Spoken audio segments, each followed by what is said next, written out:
This was like his 3rd or 4th birthday, and he was very happy here.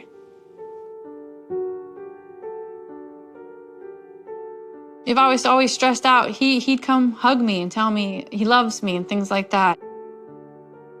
It's just sad how his life turned out. How at that moment you didn't think anything was going to turn out the way it did. And how you'd give anything in the world to get that back. And you're never going to get it back.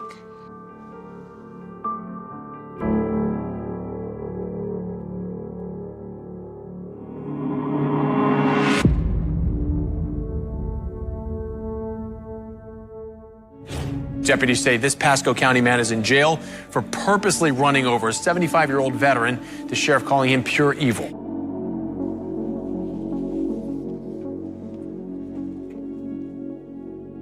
I used to go to the roadside where he was murdered all the time and sit there and cry to him and say, I'm so sorry.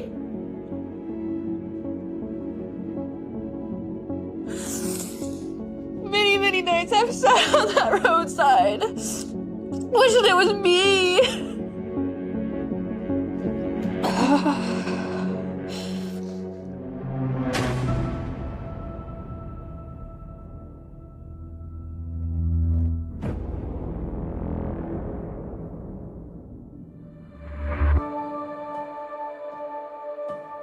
Everybody just blamed me for raising him to be a murderer. Everybody said he was a monster. He was never a monster. He's not a monster. I can just love him because I wasn't able to fix him.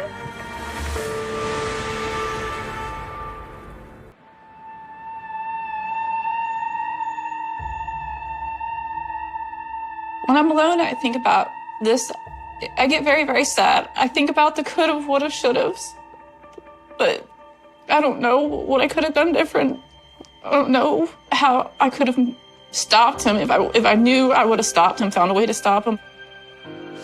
I get very sad. I get sad that I don't get to see his future. I don't get to see his wedding, his kids. And now I get to hear about his whatever milestones you go through in prison. I'm very ashamed because that's not ever what I would have imagined him to do. Very ashamed.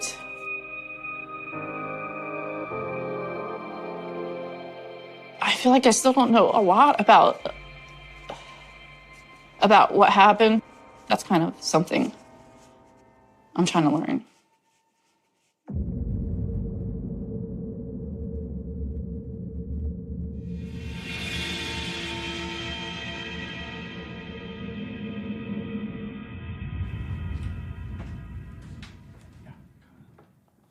There's nothing that I would find out that my son did that would ever stop me from loving him and that would ever stop me from being there for him, because that's my promise as a mom, is that I'm going to be there for my kids no matter what.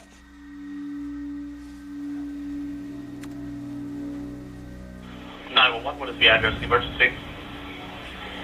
I'm down by Old Dixie behind Seapine. I just killed someone. How did that happen? I just hit him. Hit him with what?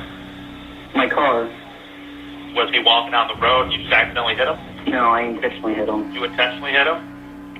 Yes, sir. I don't know what's wrong with me.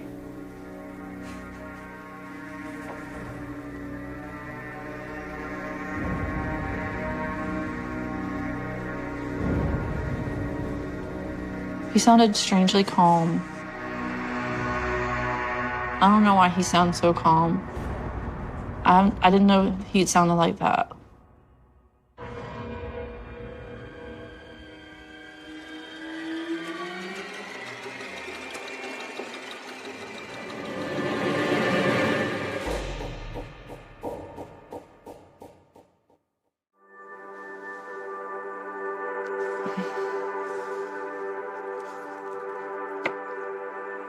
That's me, Justin.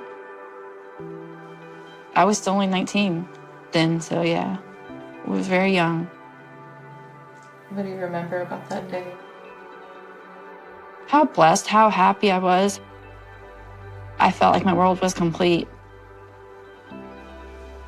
Seeing him for the first time, oh my God, he's perfect. That is a deep love that I've never felt before. It's just a lifelong connection. I felt like I was doing something right for a change by bringing him into the world.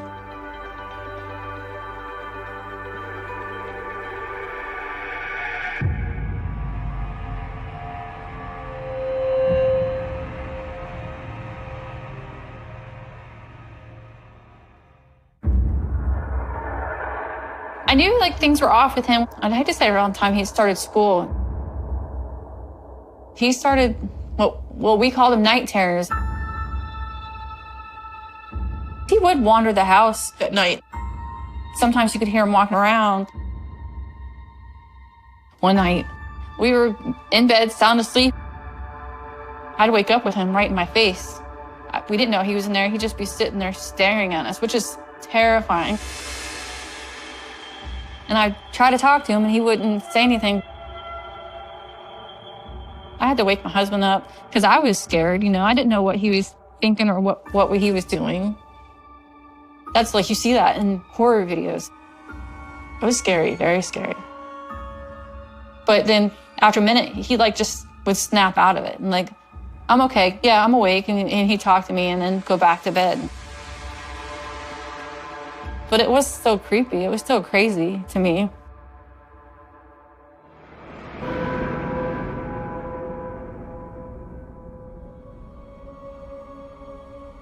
Justin's freakouts would be very stressful, especially when you have 3 kids all together. He'd get very stressed out and very angst and very angry all the time because he couldn't just communicate what he wanted to say and things. We would play games with him all the time, but if things weren't going his way or if he wasn't winning, he would just get angry. He'd just flip the board and stomp off and scream, and then I'd go and talk to him, and he'd just argue and scream at me. He'd just have complete meltdowns. I remember one specific time I had to come pick him up from school because he got so frustrated that he bit somebody on the arm. So it was very hard, very stressful.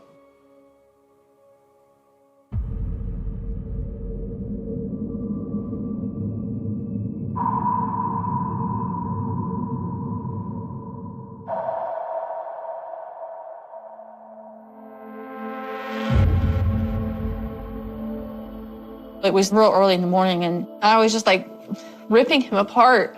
What were you thinking? What were your plans? Like, how long did you think you were going to get away with it? And when I said that, he was like, well, I was going to get away with it because my plan was I was going to kill all of you guys. He was going to slit all our throats because he didn't want us running after him. My heart just dropped. My heart dropped, and I said, well, do you just not love us? Do you not care about us? And he goes, no, that's why I wanted to do it.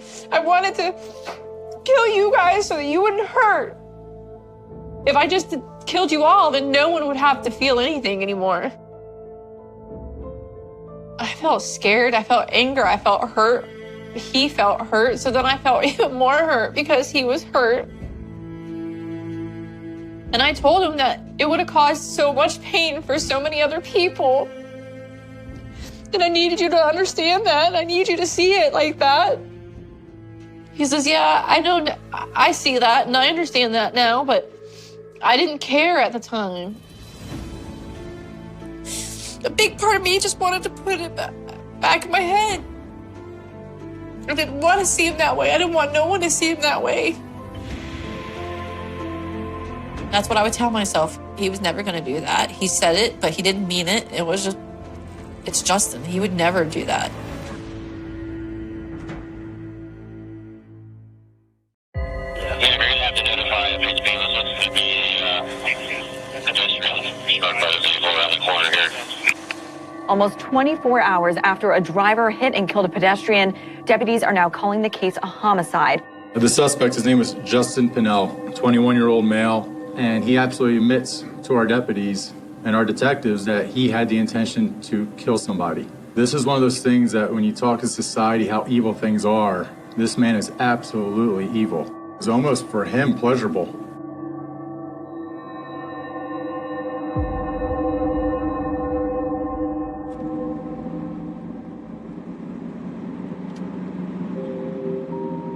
After Justin did what he did, Our house was on the news. so every day it was kind of scary. There were people saying that they're going to drive by our house and send bullets through our windows. We just wanted to get away and start over, start different. So we kind of left Florida, up and left Florida. Back in Florida, it kind of felt like I had a light shining down on me and everybody knew.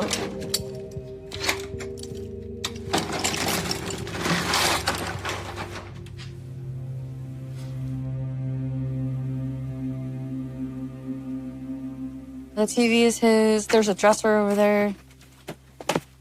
Yeah, that little lamp right there is his. I don't know. I hang on to it. It's so many memories. There's memories everywhere. I just keep things like that. I have Justin's baby book.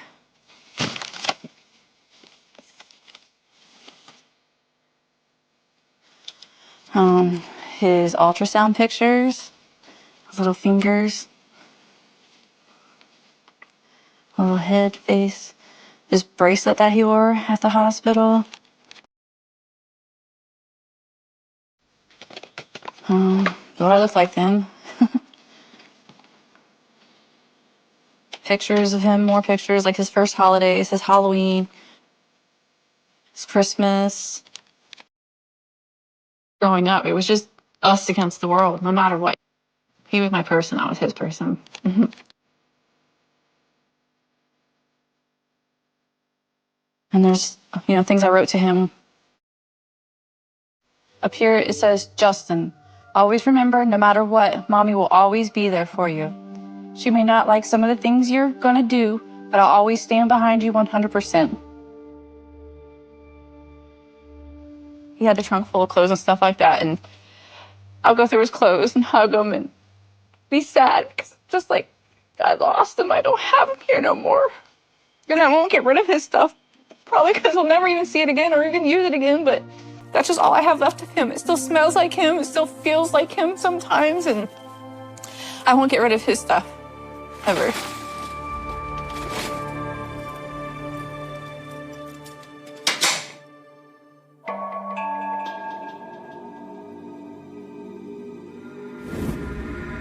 So Justin was like 15 years old when we lost my nephew, his cousin. He was like another one of my kids. He got hit by a car. I think I was telling my daughter, and she started to cry, and Justin started to laugh. And I asked him, what was he laughing about? And he's like, it's not that it happened to him, but I'm just picturing it happening in my head, almost like a cartoon, and that's what makes me laugh. Were you surprised that he started to laugh? I honestly, by that time, I wasn't, because it seems to be like his reaction towards everything that hurt people, honestly. He would just always find a way to laugh about it and think it was funny. There was a time we watched somebody get hit by a car. I think Justin might have been like 10 or 11. And unfortunately, like, she flew in the air. And he laughed about it. And I would just be like, what is going on? Was it clear the woman was dead? Absolutely, absolutely. I mean, for the longest time, that's all I kept seeing over and over and over again. That just hit me. So sorry, you guys, just give me a minute. That just hit me. He saw that accident, and that's what he did.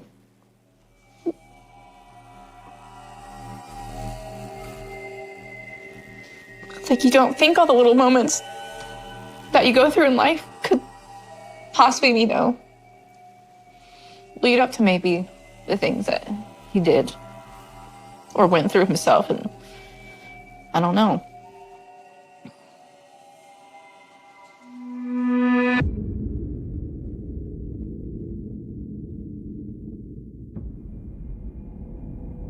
I was sitting watching TV probably around the time Justin was coming home from school.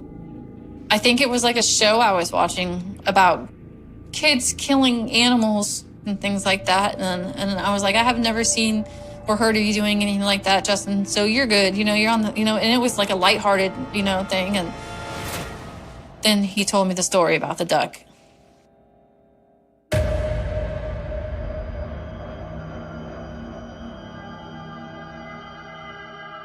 So my dad was watching him, and there's a little lake down by where my dad was living, and he would walk down there. And he said that he was sitting there on a log, and the ducks come up, and they were just loud and noisy. And it was just too much. Like, he felt like it was so much. And he just picked it up and slammed it into a log. He just kept doing it. He said he just kept doing it. And then he stopped and was like, what was I doing? Why did I do that? Like, I don't understand. Like, he just said, like, something switched in his brain. Yeah, it created a red flag in the back of my brain that he might be a psychopath. Like, something is not right with him. Something's not right in his head.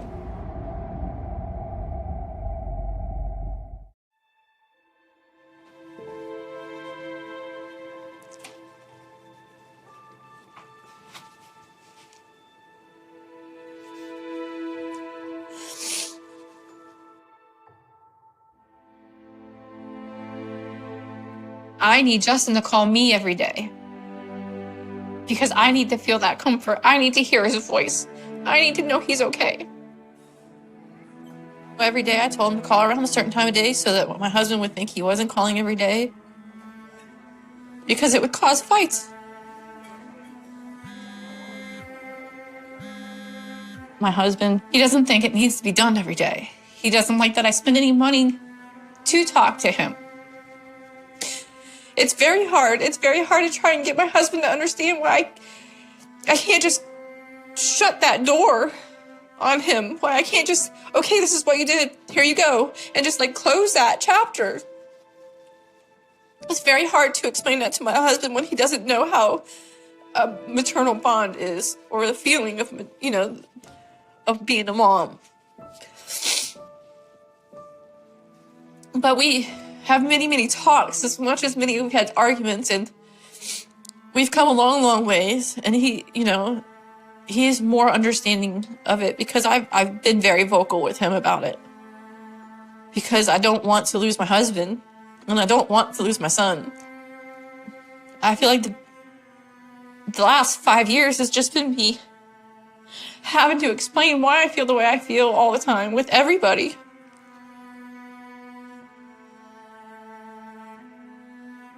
But I'm never going to stop loving my kids. I'm never going to stop not trying to be there for them the best that I can. That's my baby boy. It will always be my baby boy.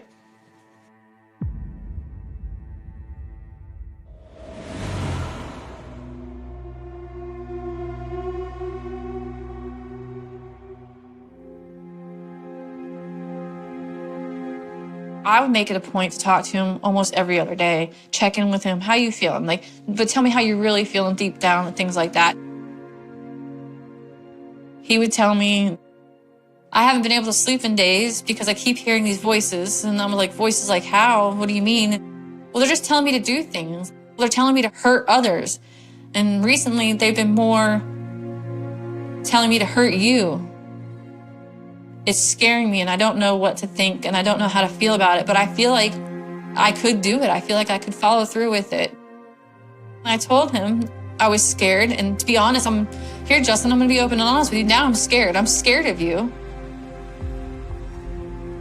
He was scared and you could see it. I felt sad.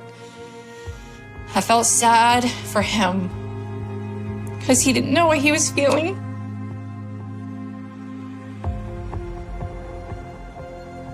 My husband was terrified. Terrified. My husband didn't trust him. My husband didn't trust anything. He was scared. He was scared that Justin was going to come in and kill the both of us. Every night when we'd go to bed, he'd lock that door.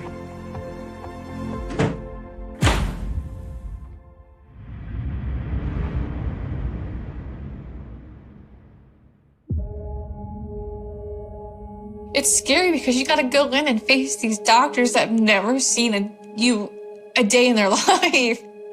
And your son's saying these things. I was scared for my son because he was scared.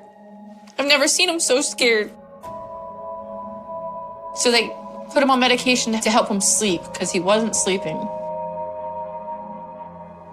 But the doctors weren't concerned. The doctors didn't perceive him as a threat. No, they did not perceive him as a threat. They weren't concerned. They told me that my daughters would be safe, that we'd be safe, that it was nothing to be afraid of.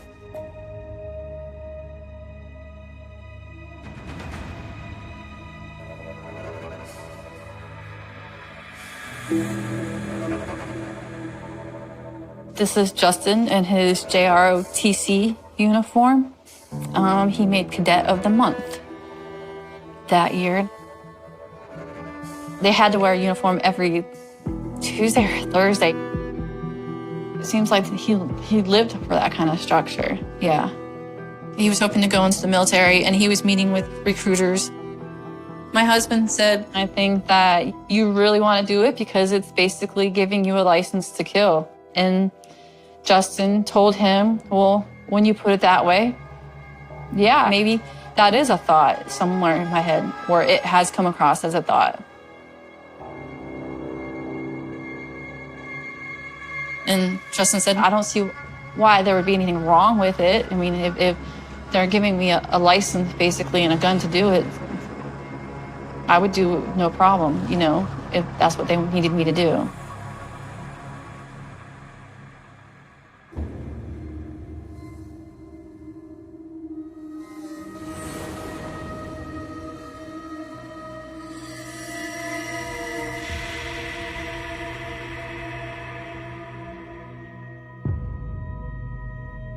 He started talking to me about his thoughts one day.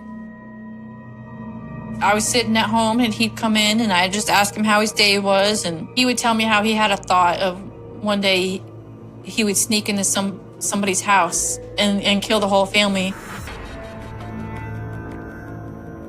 My reaction was smacking him across the side of the head and asking him, first of all, why did you say that? Second of all, why would you think it? Like, who thinks that? Like, I don't even understand what even gets your mind to that thought, or what's going on in your head that you have that thought. We fight about it. And then he would leave. I used to always worry about him when he was gone. Every night, he'd either go for a bike ride, go work out, or go jog. He was really into working out. And there'd be times where he wouldn't respond to my phone calls and text messages. So then I'd worry that maybe he's doing it. Maybe he's actually like following through with his thoughts or something. I was worried that I might find him on the news. My husband and I both tried like hell to get help. We reached out to the police stations. We reached out to counseling lines. The police station even said, I'm so sorry, but there's really nothing we can do until he actually commits a crime. And I remember breaking down and flipping out on him. I'm like, so it's going to take that? It's going to take that? What if the crime's going to be so bad that you can't come back from it? And then it was.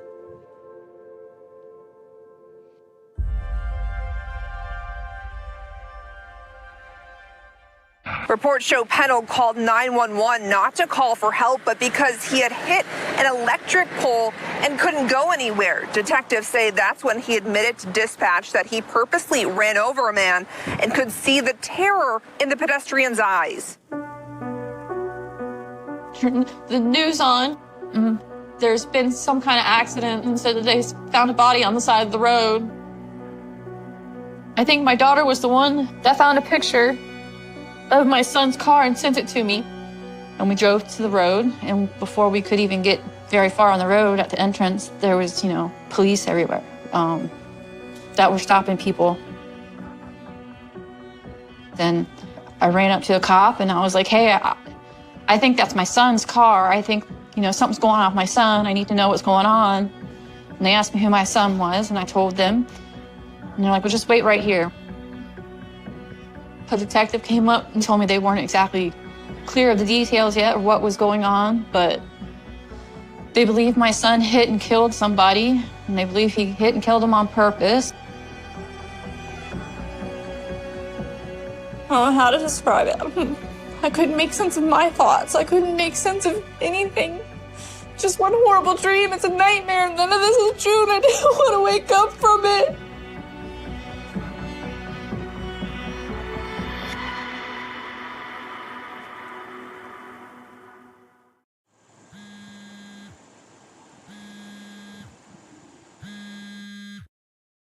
Hello, you have a call at no expense to you from Justin, an inmate at Lando Lakes Detention Center. To accept this call, press 5. To refuse this call, hang up now.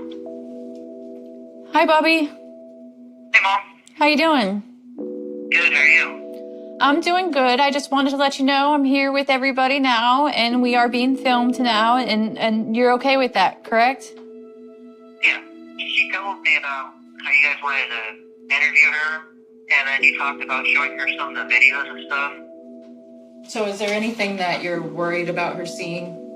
I get worried how she might react to it, because I end up hurting a lot more people than just the Mr. Pratt family.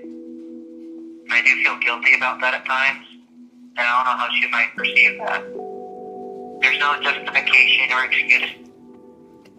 Sorry that I wasn't very in control of myself at the time. Sorry that you had to go through this. But I know you think better of me, but you're a better mom than I am a son.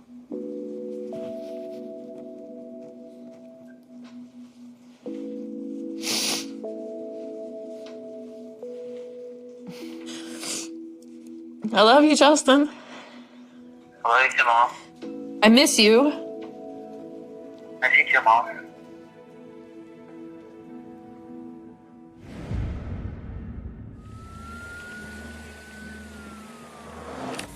Ryan, go ahead.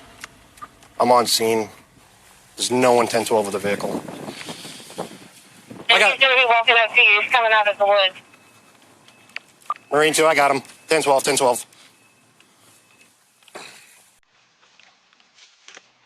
Hey, bro, come on. You get a unit to beat that. Yeah, I got you, bro. I still haven't lost faith in my son. But he did do it. He did, not me, but he did kill someone. He did hurt someone.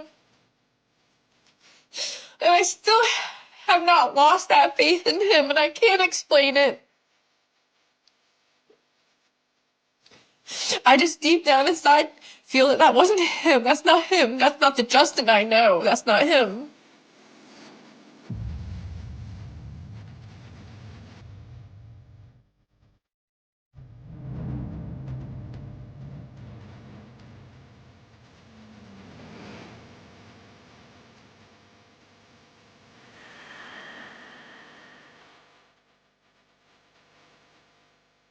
I want to know his exact thoughts. I want to know his exact thoughts leading up to it. What was he thinking sitting in the car? What came through his brain when he saw Mr. Pratt on the side of the road? I want to know those thoughts. Of course I'm scared I'm going to find something out that I don't know, or something about him that I don't know.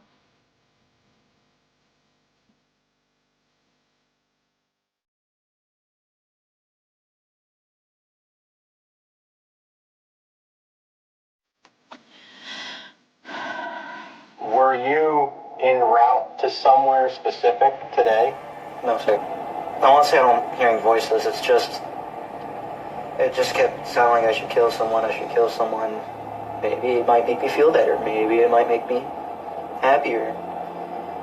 And so recently I've been driving around these roads that I know that people occasionally walk on and looking for people I could hit while avoiding witnesses. I don't know why I want to do this. I also just wanted to calm down. I ended up going down Aripeka. That's when I saw the old guy with the cane. And then I made a U-turn. He was going into the grass. He was trying to avoid me because he saw me going for him, but I just went for him.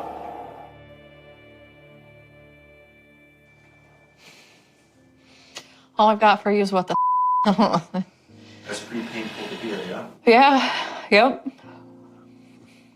He made a U-turn to hit a man, an old man with a cane. Yeah. And sped up and aimed right for him. That's what he said he did. What the is going through your head while doing it? And it's just, you could have just swerved the other way and not have done it. You know, and something in your mind had that pull so tight, so strong that you just followed through with it. I don't understand that. I could never put myself in that frame of mind because I could never do that. So I got no words.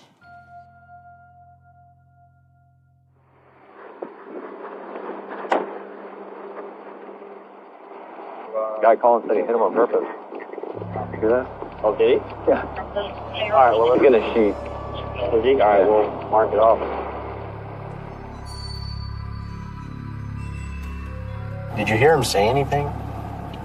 No, I only saw his reaction. What was that? You know, that moment. What were your thoughts like when right at that moment? Do you remember? I just smiled and laughed. Let's just say I answered one question I was wanting to answer, which was how would it feel like to kill someone, and how does it feel? I mean, when I did it, I was laughing. I mean, I enjoyed it, but afterwards, after I calmed down a bit, I wouldn't say I felt regretful. I mean, to be perfectly honest, I was more ashamed that I broke the car the way I did when I killed the person.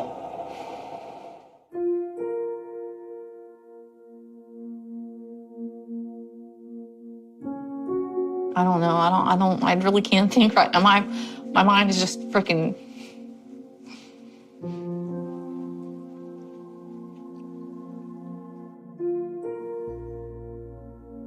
Are you more angry or more sad? Equal amounts of both, honestly. Like, I don't, like...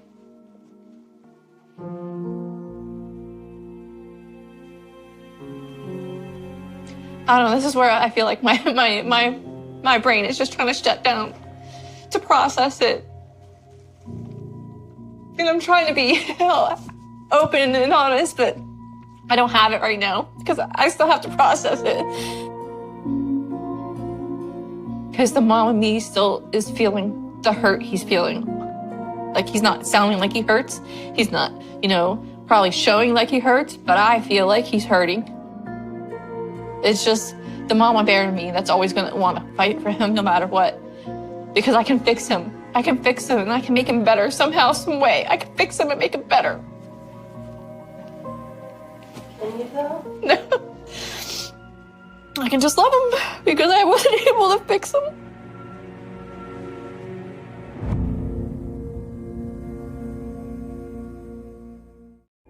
Is there anything when we go talk to your mom that you want us to like relay for you? I know you haven't had a chance to talk with her. I would recommend keeping details of the case private, simply because she might get a bit emotional and that might make your investigation a bit hard. It's not a matter of, like, I want to tell her myself. It's just a matter of these things are a bit sensitive to her, and, well, yeah, I mean, it might make things a bit complicated.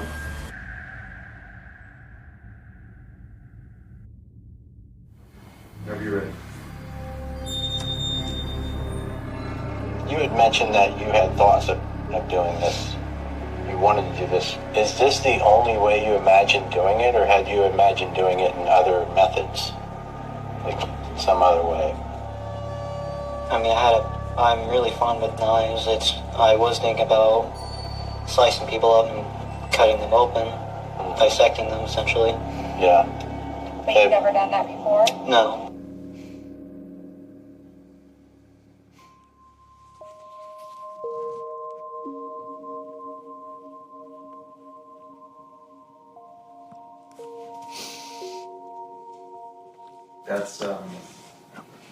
That's That's hard to hear, yeah? Yeah, especially since it was kind of brought up in a conversation between my husband and I yesterday, because I asked him what made that thing click in his brain that made him super scared, or just made him start locking the doors, because I never really fully understood it. It was because Justin was starting to collect knives and he was sharpening them every day, and he had no reason to. But now hearing this is just insane, mind-blowing, and I feel so bad for my husband and all this.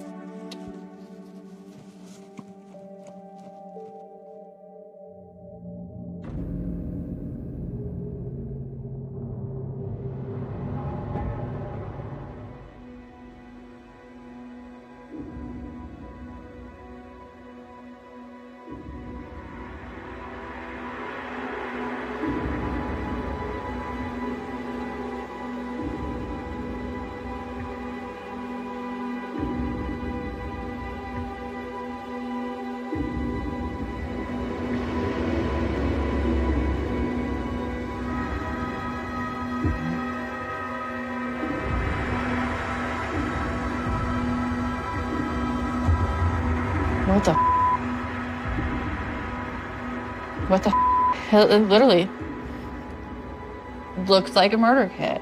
Like, there's so much more to him that I didn't see. There's so much more to him that I didn't know.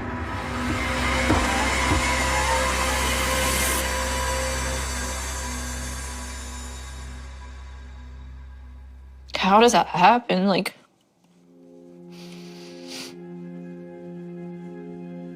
that's my boy.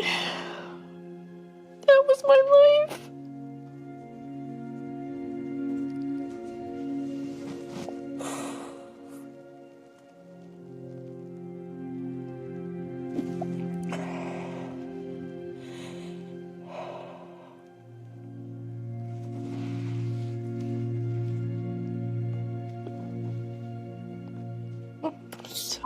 My soul is crushed right now.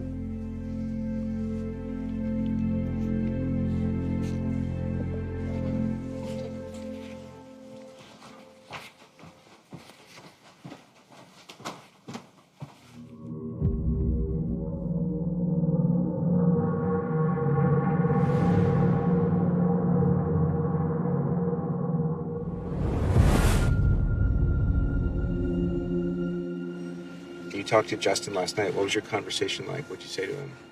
What the you pretty much said and did everything a psychopath would do. Like, you even mentioned it without saying yourself you were a psychopath, Justin. So I don't understand. He's gonna have to put him in the back behind, this then? He said he doesn't remember saying those things. He doesn't know why he would do that or be like that. He doesn't know why he did any of the stuff that he did. And do you believe him? I want to. I want to so bad.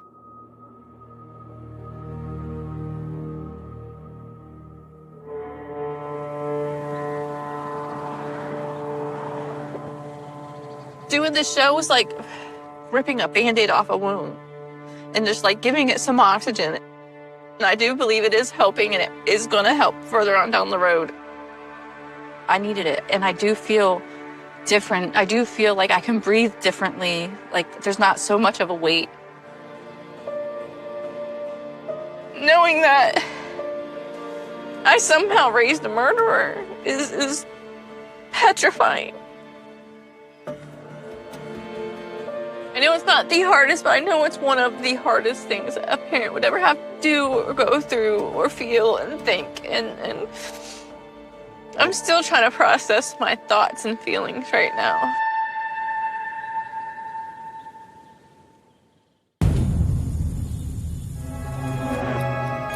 Well, no parent ever looks at their little kid and thinks that he's going to be a murderer someday, period. Being the parent of a murderer it's not easy. It can be lonely as well because people just don't understand. You think you killed somebody? No, I know I did. Up until that point, it never felt wrong to love either one of my children. I use my hands to suffocate my kids. Who did you use the belt on? Babies. Well, I'll tell you right now, if there is a God and they do forgive him, send me to hell, because I don't want to be there with him. I was banging on the window and I was telling him, you're gonna fry, you're gonna fry for this. And I pray to God my son never sees this. But I was gonna shoot him in the back of the head. I swear to God, and it's so hard to make anyone believe, but I was looking at a devil. On a cold April morning in rural Ontario, the kind of quiet that feels almost unnatural settles over the farmland near Shedden. The fields are still damp from the night frost, and the gravel roads stretch out like pale scars cutting through empty land. There is no traffic, no movement, only the occasional wind pressing against old wooden barns that have seen decades of seasons come and go. It is the kind of silence that usually means nothing is wrong. But in this story, silence is the first warning sign of everything about to collapse. Inside a secluded farmhouse, something has already been set in motion long before the first engine sound breaks the morning stillness. The house looks unremarkable from the outside, weathered but ordinary, the kind of place that blends into the countryside without drawing attention. Yet behind its walls, a different atmosphere is forming, one that does not belong to the landscape outside.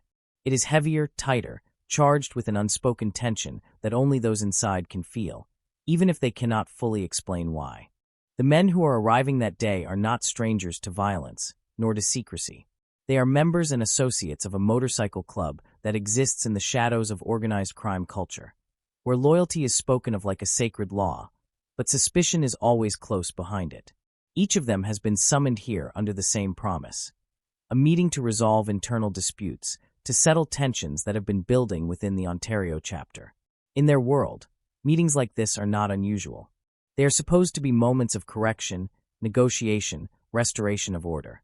But there is something different about this one, something none of them can fully articulate as they make their way down the rural roads, engines rumbling against the emptiness of the countryside. Perhaps it is the timing, perhaps the tone of the messages that called them here, or perhaps it is simply instinct, the kind of instinct that develops after years of living close to danger. A few of them notice small details that do not sit right: the unusual stillness around the property, the lack of visible activity, the sense that the place feels prepared rather than lived in at that moment. Inside the farmhouse, conversations are short, controlled, and measured. People are present, but no one appears relaxed. There is a strange discipline in the air, as if everyone is waiting for a moment that has already been decided elsewhere. The room feels smaller than it should, not because of its physical size, but because of the weight of expectation pressing in from all sides. Every movement seems calculated, every pause slightly too long. As more members arrive, the structure of the gathering begins to take shape.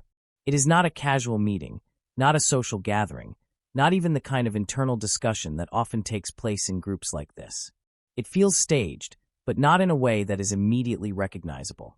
It is only later that people will look back and realize how carefully everything had been arranged, how each arrival seemed to fit into a pattern that was already complete before the first person stepped through the door. Outside, the rural landscape remains unchanged. Birds move between fence posts, unaware of what is unfolding inside the house. A passing car on a distant road would see nothing unusual, nothing that would suggest that within a few walls, trust is being redefined in the most irreversible way possible. This contrast between external calm and internal tension is what makes what happens next so difficult to comprehend, even in hindsight. In the moments leading up to the turning point, there are small fractures in the atmosphere. A glance that lasts a second too long. A silence that does not belong. A shift in posture that suggests awareness rather than comfort. These are the kinds of details that on their own mean nothing. But together, they begin to form an outline of something far more serious than anyone in the room is willing to acknowledge. And then, without warning, the balance breaks. What follows is not a negotiation, not a confrontation in the traditional sense, but a rapid collapse of expectation. The sound that cuts through the farmhouse is sudden, overwhelming, and final in a way that leaves no room for interpretation. In a matter of moments, the meaning of the gathering is rewritten entirely, transforming what was believed to be an internal discussion into something far more deliberate and irreversible. The rural silence outside does not change immediately. The fields remain still, the road remains empty, the sky continues its slow, indifferent movement above the property. But inside the farmhouse, time has already shifted into something else entirely. What was once a meeting has become a point of no return, and the consequences of that shift will extend far beyond the walls where it began. No one outside knows yet. No one is supposed to know. And in that delay between action and discovery, the full weight of what has occurred has not yet settled into the world beyond the farmhouse. It is still contained, still hidden, still waiting for the moment when silence will finally be broken in a way that cannot be ignored. To understand what led to the Shedden massacre, it is necessary to step away from the farmhouse itself and look at the wider world that surrounded it, a world where loyalty was never simple and trust was always conditional. The Ontario chapter of the Bandidos Motorcycle Club did not exist in isolation. It was part of a larger structure of outlaw biker culture, a network built on hierarchy, reputation, and an unspoken code that valued obedience above transparency. On the surface, it presented itself as brotherhood. Beneath that surface, however, it functioned as a fragile system of alliances constantly threatened by internal suspicion. In the years leading up to April 2006, tensions within this structure had been building slowly, almost invisibly at first. Disagreements over leadership, questions of authority, and competing visions for control of territory and influence created fault lines that were not always visible to outsiders. Even within the group itself, these fractures did not always appear as open conflict. Instead, they surfaced in conversations that ended abruptly, in meetings that grew colder over time, and in decisions that were increasingly viewed through the lens of distrust. The Ontario chapter was particularly vulnerable to these pressures. Unlike older, more established branches with deeply entrenched hierarchies, this group was still defining its internal balance of power. In such an environment, loyalty becomes both currency and weapon. Those who are seen as loyal are trusted with proximity to power, while those who are suspected of disloyalty become liabilities that must be managed. But suspicion in such systems is rarely stable. It spreads, shifts, and intensifies, often without clear evidence, until it becomes more influential than fact itself. At the same time, the broader biker landscape in Canada was undergoing its own transformations. Rivalries between clubs, shifting alliances, and law enforcement pressure created an environment where paranoia was not an exception but a constant background condition. In this climate, internal meetings were never just administrative gatherings. They were moments of risk assessment, opportunities for consolidation, and sometimes points where unresolved tensions could erupt. The individuals involved in the Ontario chapter were not abstract figures in a criminal network. They were people with histories, relationships, and reputations that had been built over years of interaction. Some had long-standing ties within the organization, while others were more recent additions whose positions were still being evaluated. This mixture of established authority and uncertain membership created an unstable equilibrium, where every interaction carried the potential to reinforce or undermine status. Within this environment, communication took on a double meaning. Words were never just words. They were signals, tests, and sometimes traps. A message inviting someone to a meeting could be interpreted as routine, or it could be read as a summons carrying hidden implications. The ambiguity itself was part of the system. It allowed decisions to remain flexible until the moment they became irreversible. By early 2006, the Ontario chapter was already experiencing internal fragmentation. Certain members questioned the direction of leadership, while others aligned themselves more firmly with emerging power centers.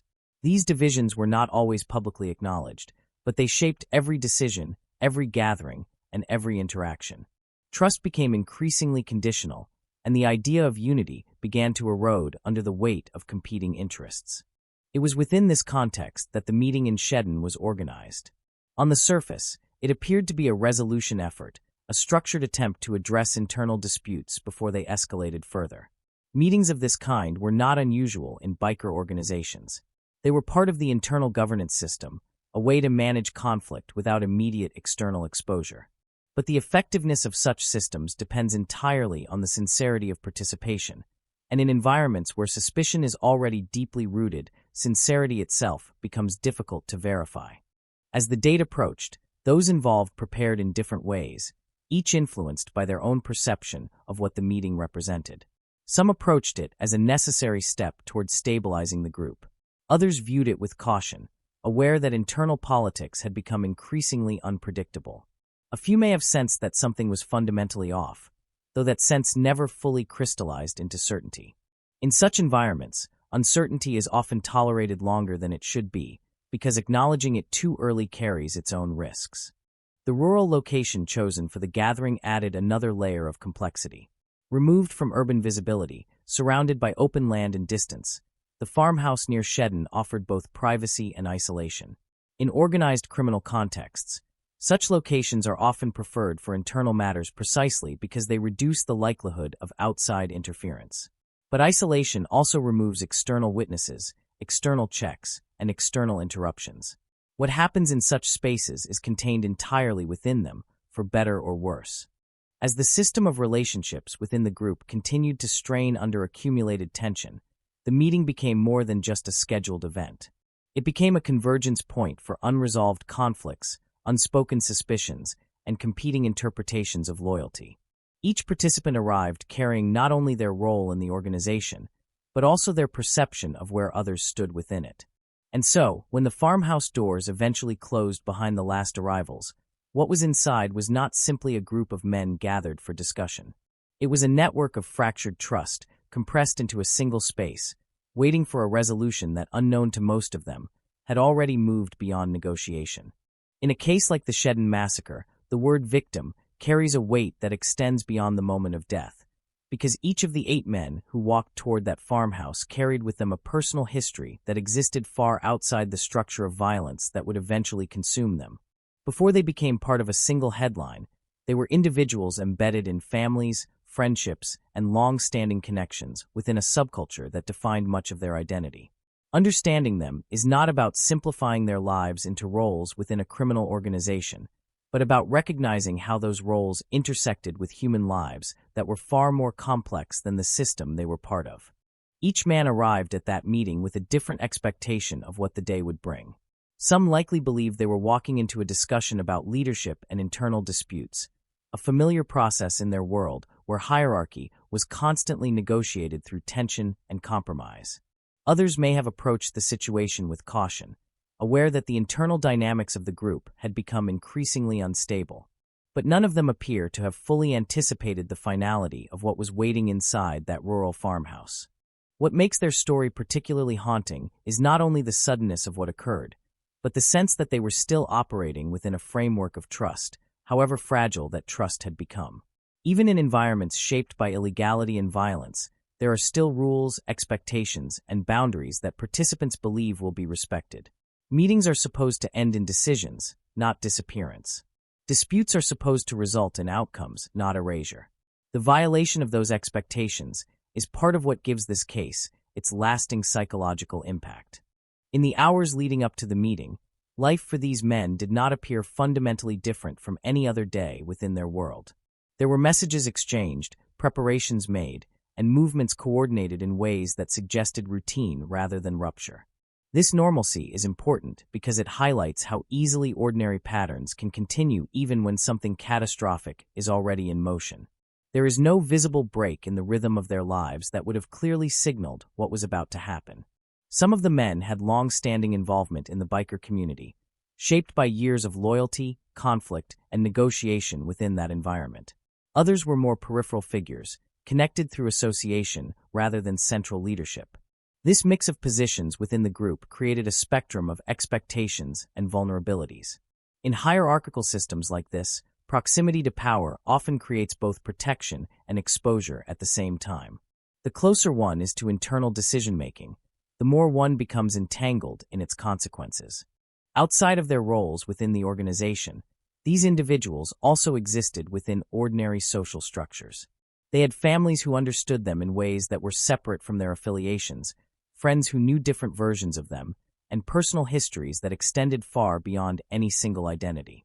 It is within this duality that the human dimension of the tragedy becomes most visible. They were not only participants in a structured network, but also sons, fathers, partners, and friends whose lives intersected with everyday realities that had nothing to do with violence. When they left for the meeting, there was no public indication that anything was fundamentally different from any other internal gathering. This absence of warning is part of what later amplifies the shock of what occurred. In hindsight, every detail is examined, every decision reevaluated, every movement reconsidered for hidden meaning. But at the time, the trajectory appears to have been understood as part of an ongoing internal process rather than a terminal point. What defines them as victims in this context is not only the manner in which their lives ended, but the abrupt interruption of expectation. They were operating within a framework that, however unstable, still contained assumptions about continuity. That continuity was broken in a way that left no opportunity for response, negotiation, or retreat. The transformation from participants in a meeting to victims of a massacre occurred within a space so compressed in time that it defies conventional comprehension. Afterwards, when their absence became known, the impact extended far beyond the physical scene. Families were left confronting not only loss, but the absence of explanation that initially accompanied it.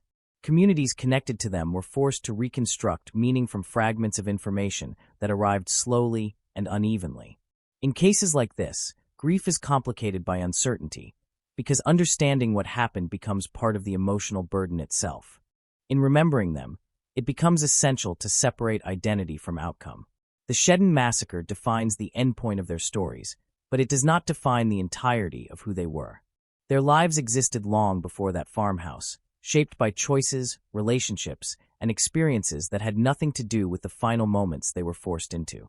And it is within that broader recognition that the human cost of the event becomes fully visible, not as numbers or roles, but as interrupted lives that never had the chance to reach their natural conclusion. The moment the final participants stepped into the farmhouse near Shedden, the atmosphere inside shifted from tension to something far more irreversible. What had been, only minutes earlier, a gathering defined by uncertainty and expectation, began to close in on itself like a space losing its exits. The doors were not visibly locked, at least not in a way that would immediately register as significant. But psychologically, the room had already begun to seal itself off. Every sound felt contained. Every movement felt heavier. The air itself seemed to stop belonging to the outside world. At first, nothing happens in a way that clearly announces what is coming. This is what makes the transition so difficult to reconstruct later. There is no single moment that can be isolated as the beginning of violence. Instead, there is a sequence of small ruptures in behavior, in posture, in silence. Conversations do not flow normally. Eye contact lingers too long or breaks too quickly. The expected rhythm of an internal meeting is present in form, but missing its usual sense of stability. Inside the room, the arrangement of people creates invisible lines of pressure. Those who arrived earlier occupy positions that feel increasingly deliberate in hindsight. Those who enter later are subtly guided into spaces that limit their awareness of the full configuration. It is not chaos. It is something closer to control disguised as routine. The environment itself begins to function like a closed system, where each individual presence contributes to a structure that no one fully understands until it is too late. Then comes the shift that cannot be ignored. The sound that breaks the fragile surface of the meeting does not feel like part of any negotiation. It is abrupt, final, and completely incompatible with the expectation of resolution. In that instant, the meaning of the gathering collapses. What was supposed to be dialogue becomes something else entirely, something that no longer contains the possibility of return to its previous state. The human mind, even in moments of extreme danger, often tries to search for alternative explanations in the first seconds. But here, there is no ambiguity that survives long enough to be interpreted differently. The space inside the farmhouse reacts instantly in ways that are both physical and psychological. Bodies move not as coordinated groups, but as isolated responses to shock. The idea of hierarchy, which had defined the group outside this moment, becomes irrelevant within seconds. What remains is instinct, but even instinct is overwhelmed by the speed of what unfolds. The environment that once held structure now holds only fragmentation. What makes this moment particularly difficult to fully comprehend is the compression of time. Events that would normally unfold across minutes or longer appear to occur almost simultaneously. Perception narrows. Awareness becomes selective. The mind records fragments rather than sequences. Later reconstruction depends entirely on those fragments, which arrive incomplete and disordered. Within this collapse of structure, the farmhouse itself becomes an unwilling container for irreversible change. Walls that had once defined a rural domestic space now enclose something entirely different. The contrast between the ordinary exterior and the extraordinary internal rupture becomes one of the defining psychological elements of the case. Nothing about the building changes physically in that moment, yet its meaning is transformed completely. Outside, the rural landscape remains unchanged. The fields continue their stillness. The distance between structures creates the same sense of isolation it always has. There is no immediate signal that anything within the farmhouse has altered the course of multiple lives in a single instant. This separation between internal catastrophe and external continuity is part of what delays awareness beyond the scene itself. Inside, however, the situation has already moved beyond recognition. The initial moment of rupture gives way to a sequence of actions that unfold with increasing finality.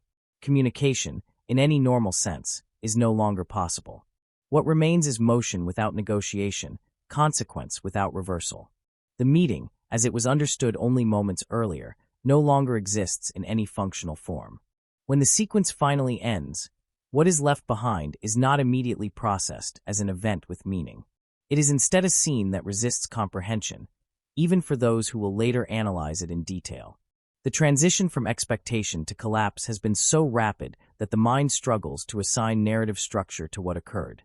And it is in that struggle that the true scale of the incident begins to emerge, not as a single act, but as the complete destruction of a situation that had, until that moment, still carried the illusion of negotiation.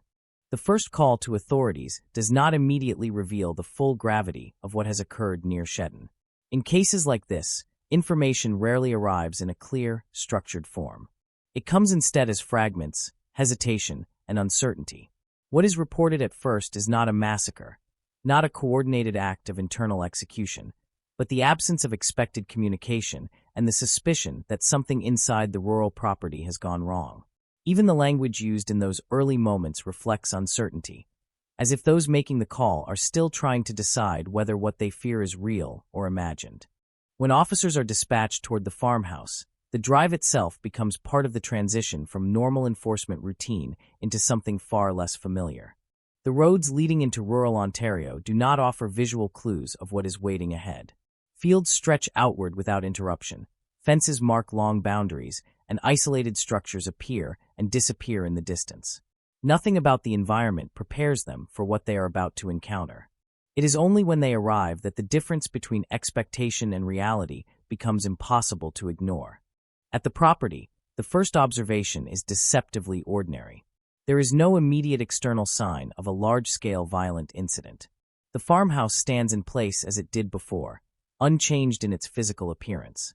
This absence of visible disturbance initially complicates interpretation. In law enforcement training, scenes often present themselves with early indicators: forced entry, visible struggle, environmental disruption.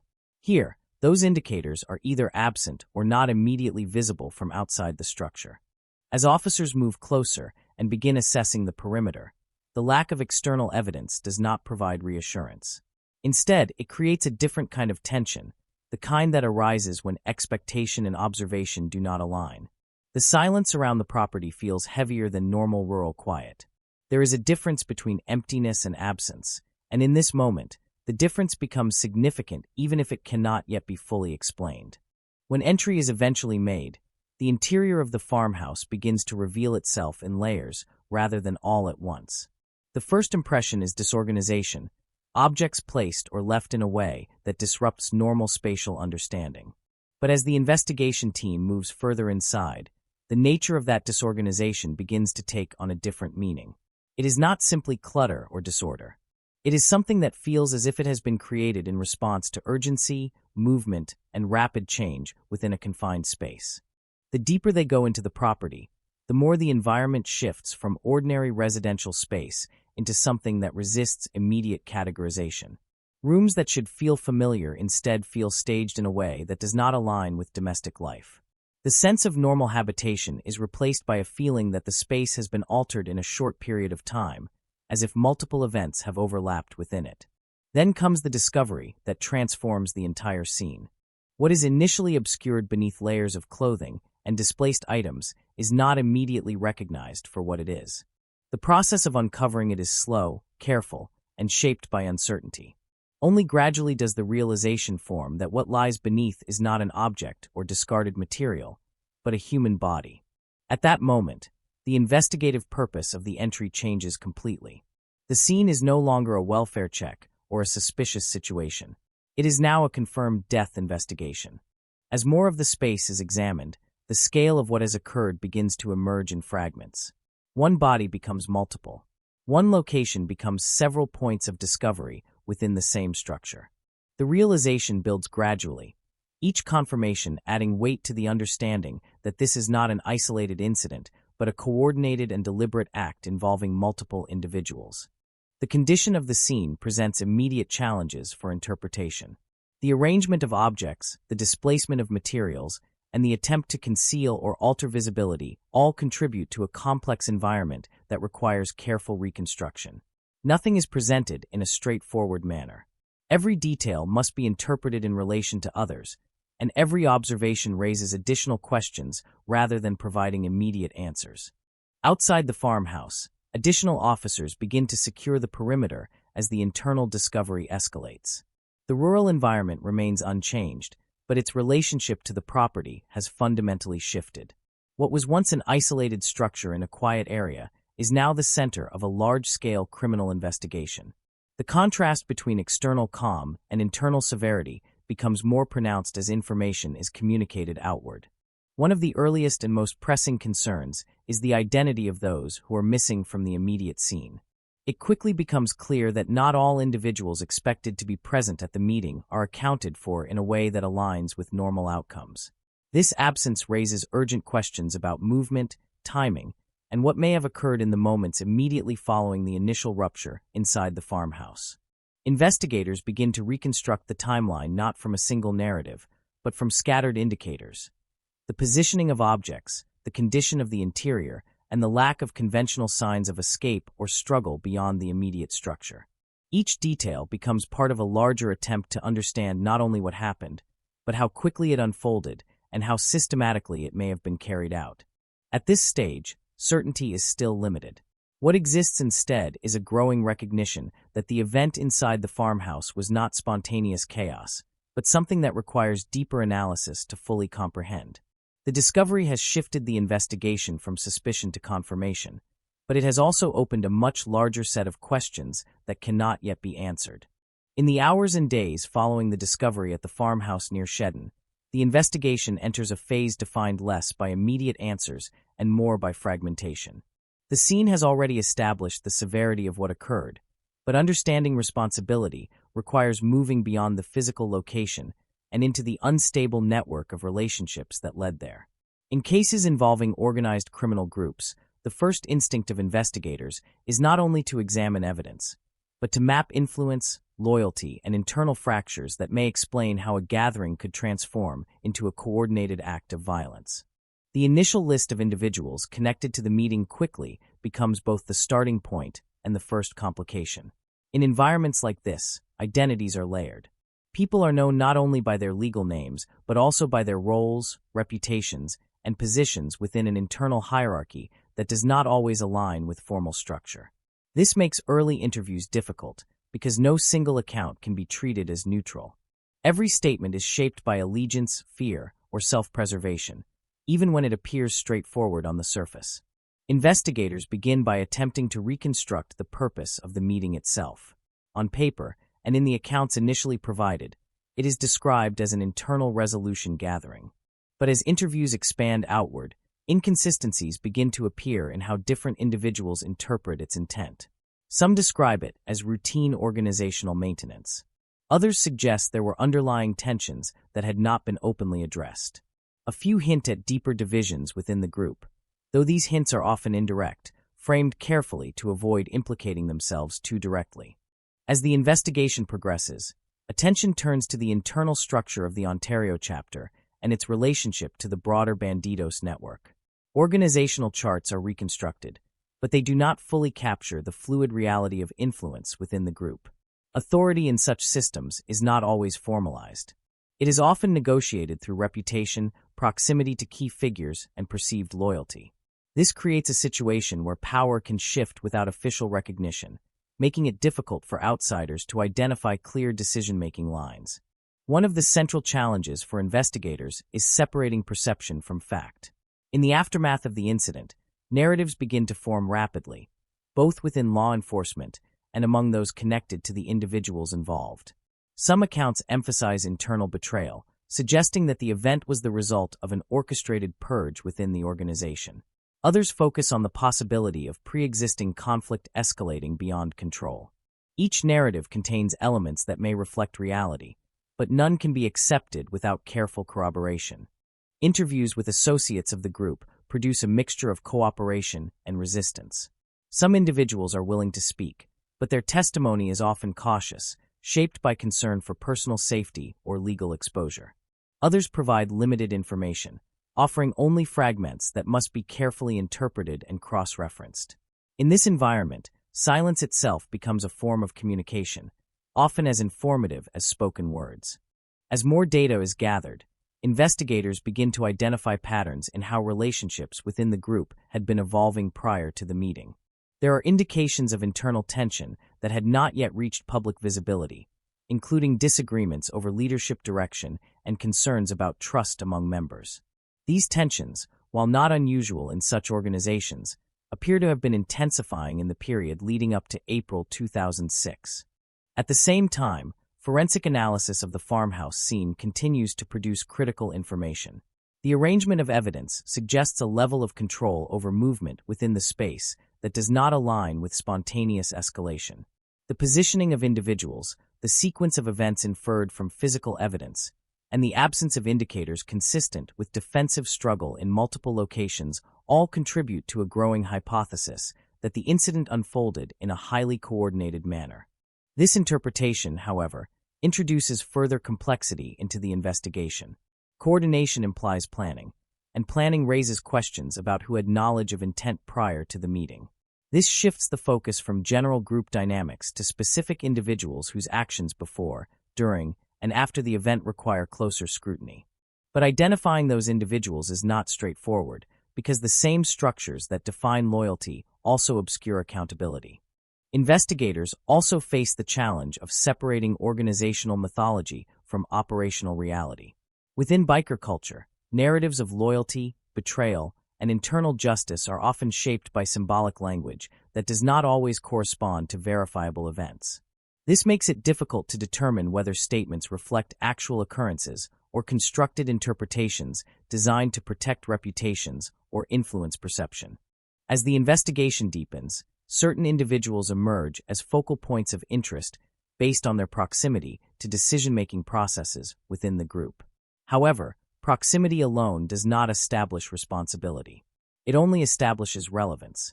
Each connection must be examined in detail, with attention to timing, communication, and movement around the period of the meeting. This process is slow, methodical, and often inconclusive in its early stages. Meanwhile, the absence of survivors from the immediate incident creates a significant evidentiary gap. Without first-hand accounts from within the farmhouse, reconstruction depends entirely on physical evidence and external testimony. This limitation forces investigators to rely heavily on indirect indicators, which must be carefully interpreted to avoid premature conclusions. As days turn into weeks, the investigation becomes less about identifying a single narrative and more about assembling a network of partial truths.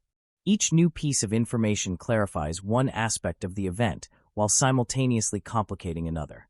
The case begins to take shape not as a linear sequence of actions, but as a convergence of decisions, tensions, and relationships that culminated in a single irreversible moment. By the end of this phase, one reality becomes increasingly clear even if its details remain unresolved.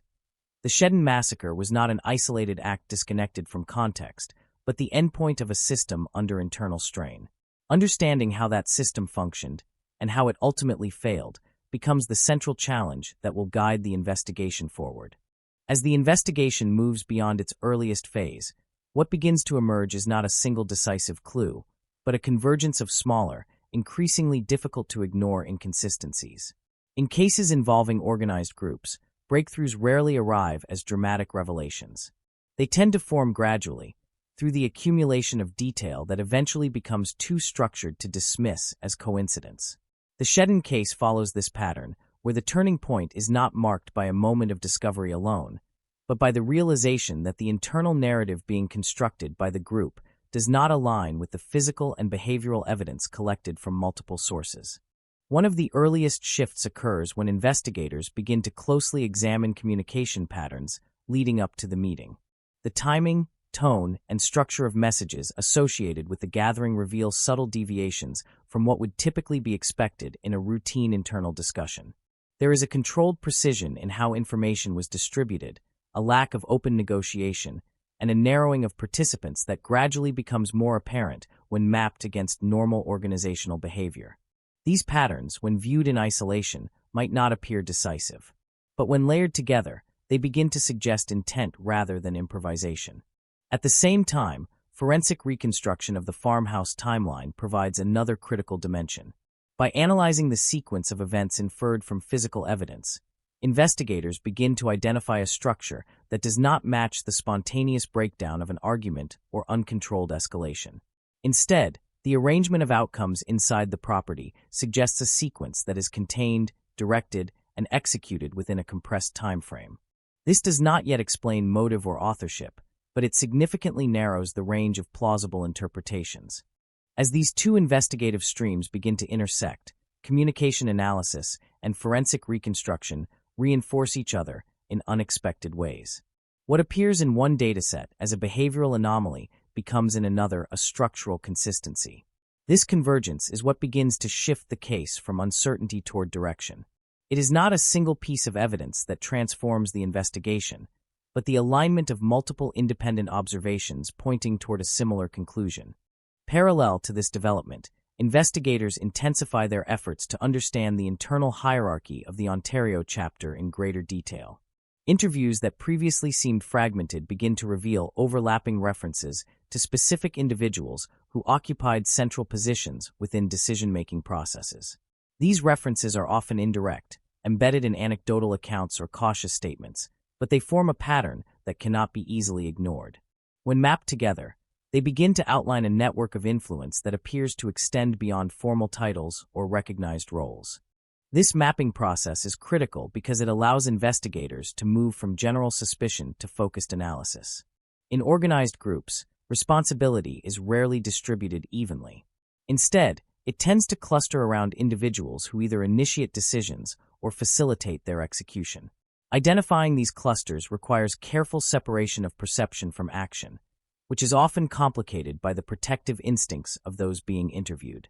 People close to the organization frequently speak in coded language or partial truths, not necessarily to mislead, but to minimize exposure. As the investigation refines its focus, attention also turns to post-incident behavior.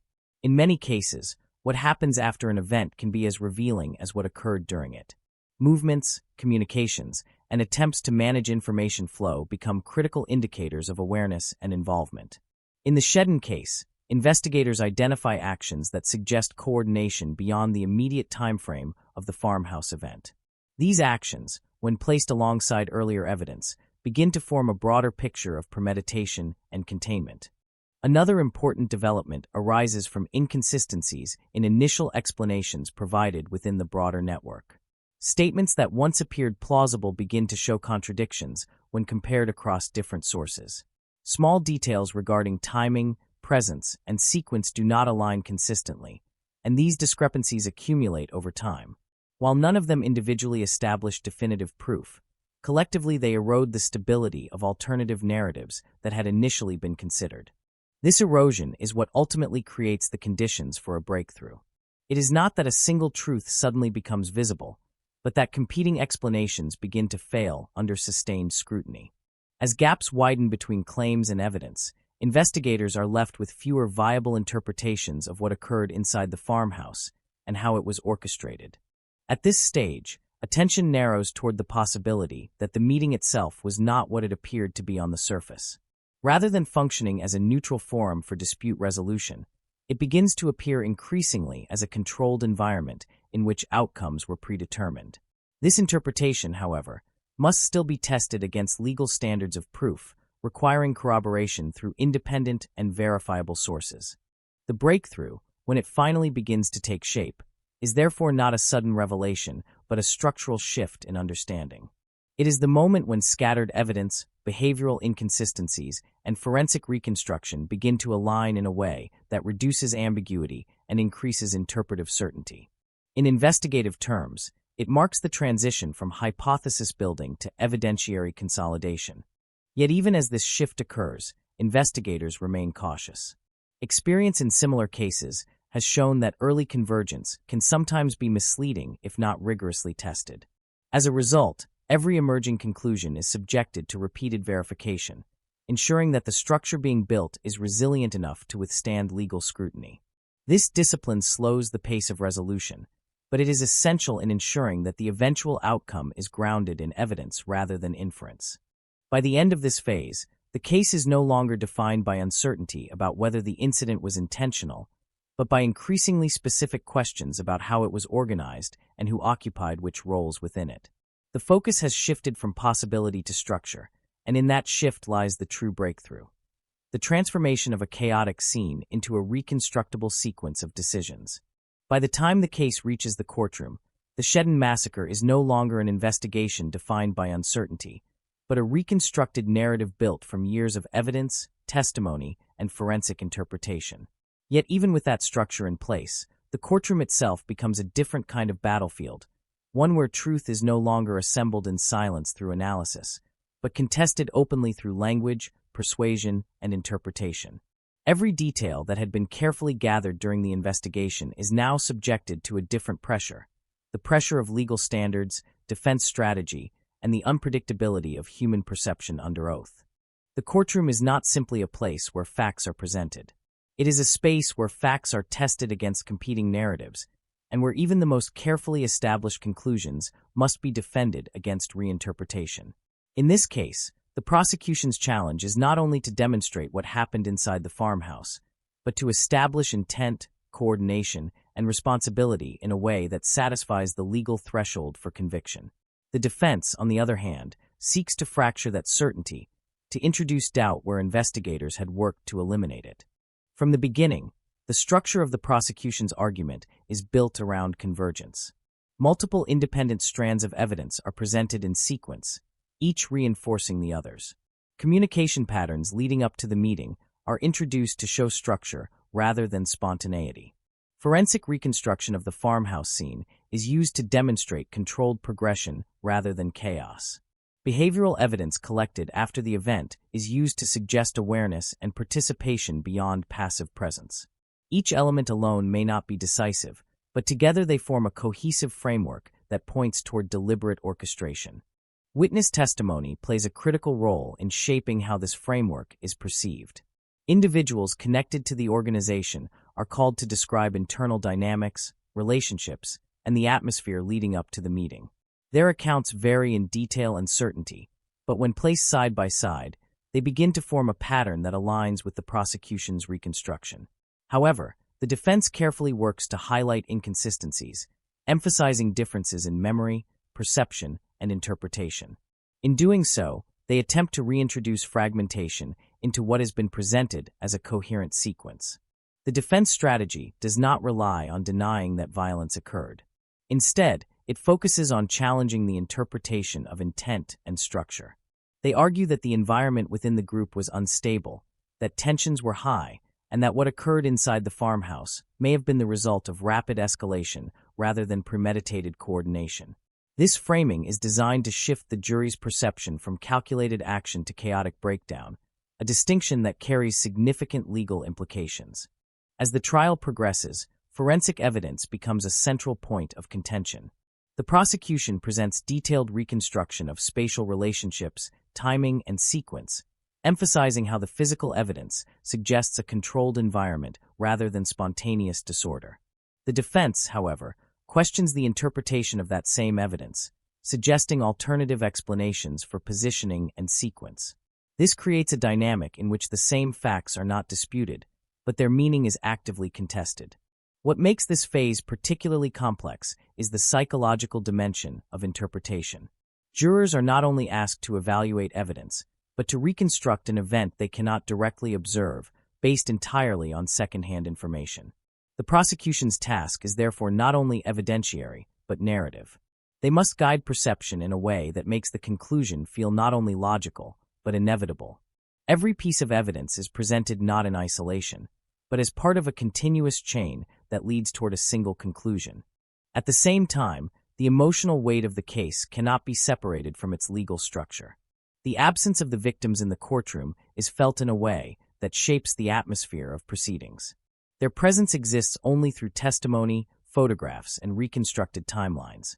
This absence creates a silence that both sides must navigate carefully, because it influences how evidence is received, even when it is presented in strictly factual terms. As closing arguments approach, the courtroom becomes increasingly focused.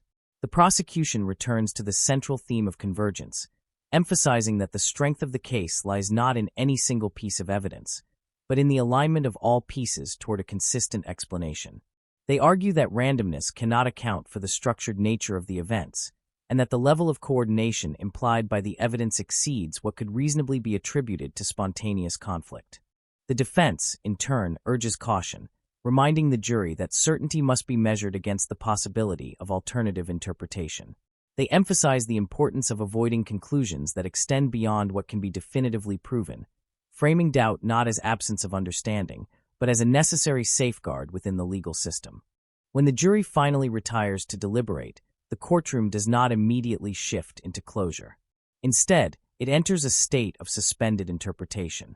Everything presented during the trial remains present, but unresolved, waiting for collective judgment to assign meaning. The deliberation process itself becomes an extension of the trial, one that occurs away from public view, but carries the ultimate responsibility of resolution. The verdict, when it arrives, reflects not only the evidence presented, but the jury's assessment of coherence, credibility, and intent. In reaching their conclusion, they translate months of investigation and weeks of testimony into a single set of legal determinations. It is the moment where narrative becomes judgment, and where the fragmented pieces of the case are finally placed into a formal structure of accountability. In that moment, the courtroom ceases to function as a space of argument and becomes a space of consequence. The legal process concludes, but the weight of what has been revealed does not disappear with the verdict. It remains embedded in the understanding of what occurred at Shedden, not only as a violent event, but as a structured breakdown of trust, loyalty, and internal order within a closed system that ultimately turned inward on itself. After the courtroom falls silent and the formal language of verdicts and sentencing has been spoken, what remains of the Shedden massacre is no longer contained within the boundaries of a single investigation or trial. It expands outward into something slower, heavier, and more enduring. The long aftermath of an event that reshaped not only the lives directly involved, but also the way organized violence within closed groups is understood in Canada. In the immediate legal sense, the case has reached its conclusion. But in the human sense, nothing about it truly ends. For the families of those who died, closure is not a single moment. It is an uneven process that unfolds over years, shaped by fragments of information, court testimony, and the difficult task of reconciling memory with confirmed reality. Each victim is remembered in more than one way. There is the public narrative of their involvement in an outlaw organization, and there is the private memory held by those who knew them outside that structure. These two versions of identity do not cancel each other out, but they do not fully align either, leaving behind a complicated emotional space where grief and contradiction coexist. The rural farmhouse where everything occurred becomes its own kind of landmark in memory, even though it remains physically unchanged in its isolation. The fields around it continue to grow and shift with the seasons, indifferent to what happened there years earlier. Yet for those who know the history, the place no longer exists as just a structure in the countryside. It carries an invisible weight, one that cannot be measured in physical terms, but is immediately felt in meaning. It is no longer simply a farmhouse. It is a point of irreversible transformation. Within the broader biker community, the Shedden massacre becomes a reference point that alters internal perception of trust and hierarchy. It exposes the extreme consequences of internal fragmentation in systems built on loyalty but sustained by suspicion. After the case, conversations about leadership, discipline, and internal conflict are no longer theoretical. They are grounded in the memory of what happens when those tensions are allowed to reach a breaking point with no external restraint. The idea that internal disputes can be contained within closed systems is fundamentally challenged by what occurred. For law enforcement and legal professionals, the case becomes a study in complexity rather than simplicity. It demonstrates how organized groups can construct internal narratives that mask underlying instability until a critical moment of collapse.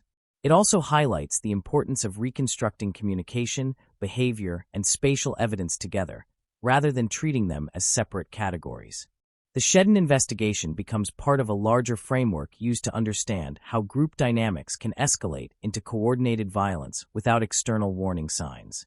Yet beyond institutional analysis, the most persistent impact remains human. The absence created by the 8 men does not remain static. It changes shape over time, affecting families differently as years pass.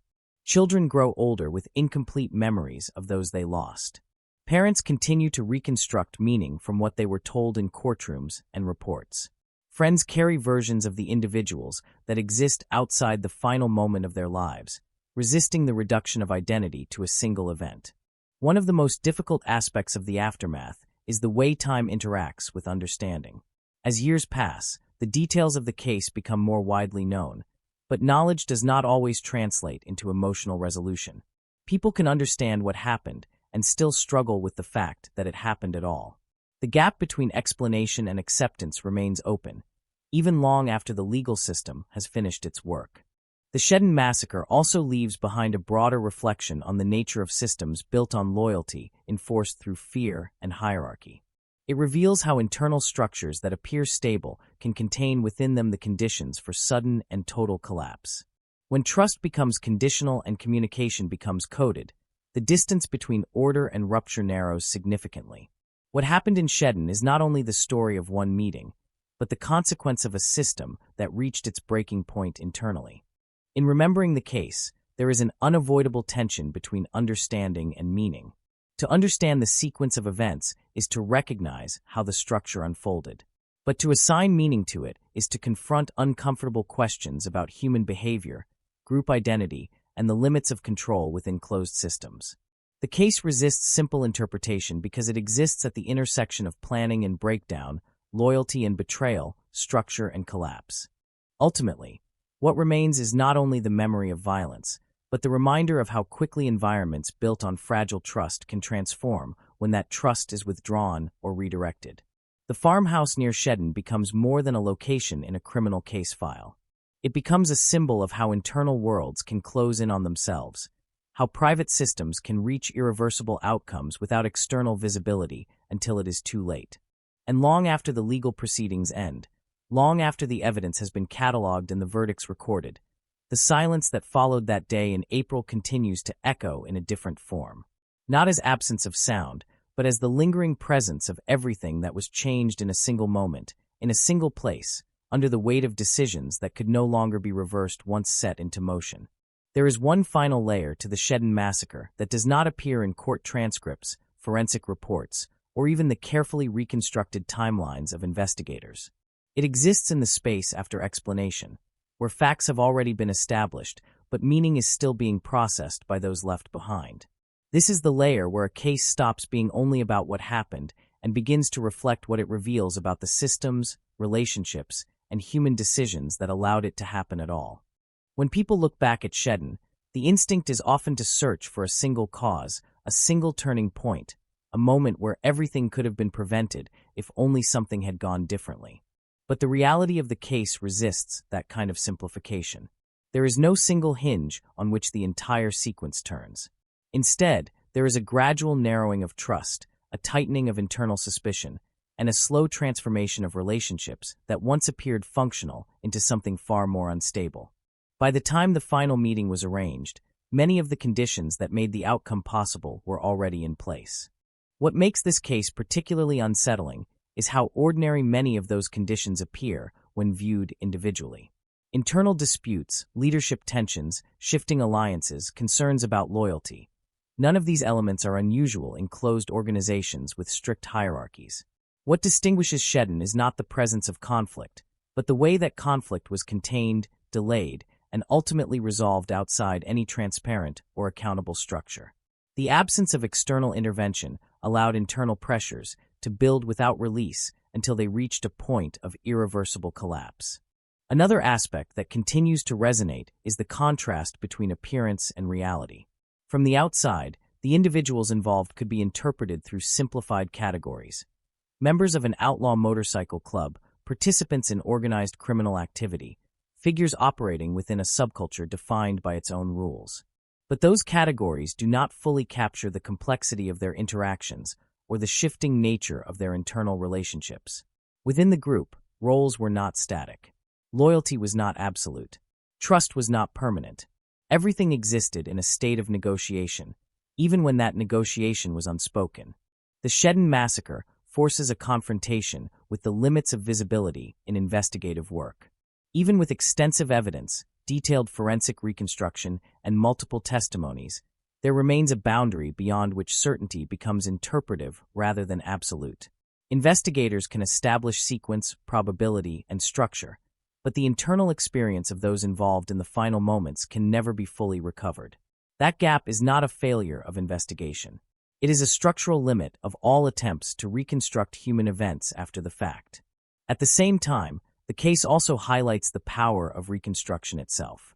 Without the painstaking work of piecing together communication patterns, physical evidence, and behavioral context, the event would remain a fragmented collection of unknowns. Reconstruction does not eliminate ambiguity, but it organizes it, allowing a coherent narrative to emerge from what would otherwise remain disconnected points in time. In that sense, the investigation becomes part of the story, not just a response to it. For those who study organized crime, Shedden is often discussed as an example of internal collapse rather than external disruption. It demonstrates how groups that appear cohesive from the outside can contain within them the conditions for self-destruction. External pressure may accelerate or expose these conditions, but it is internal instability that ultimately determines the outcome. In this case, the most dangerous forces did not come from outside the organization, but from within its own structure of relationships and perceived loyalties. There is also a quieter lesson embedded in the aftermath, one that extends beyond criminal analysis.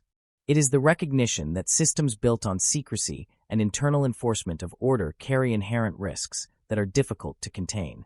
When resolution depends on internal mechanisms alone, without transparency or accountability beyond the group, the potential for extreme outcomes increases significantly. The Shedden Massacre stands as a stark illustration of what can happen when those mechanisms fail completely.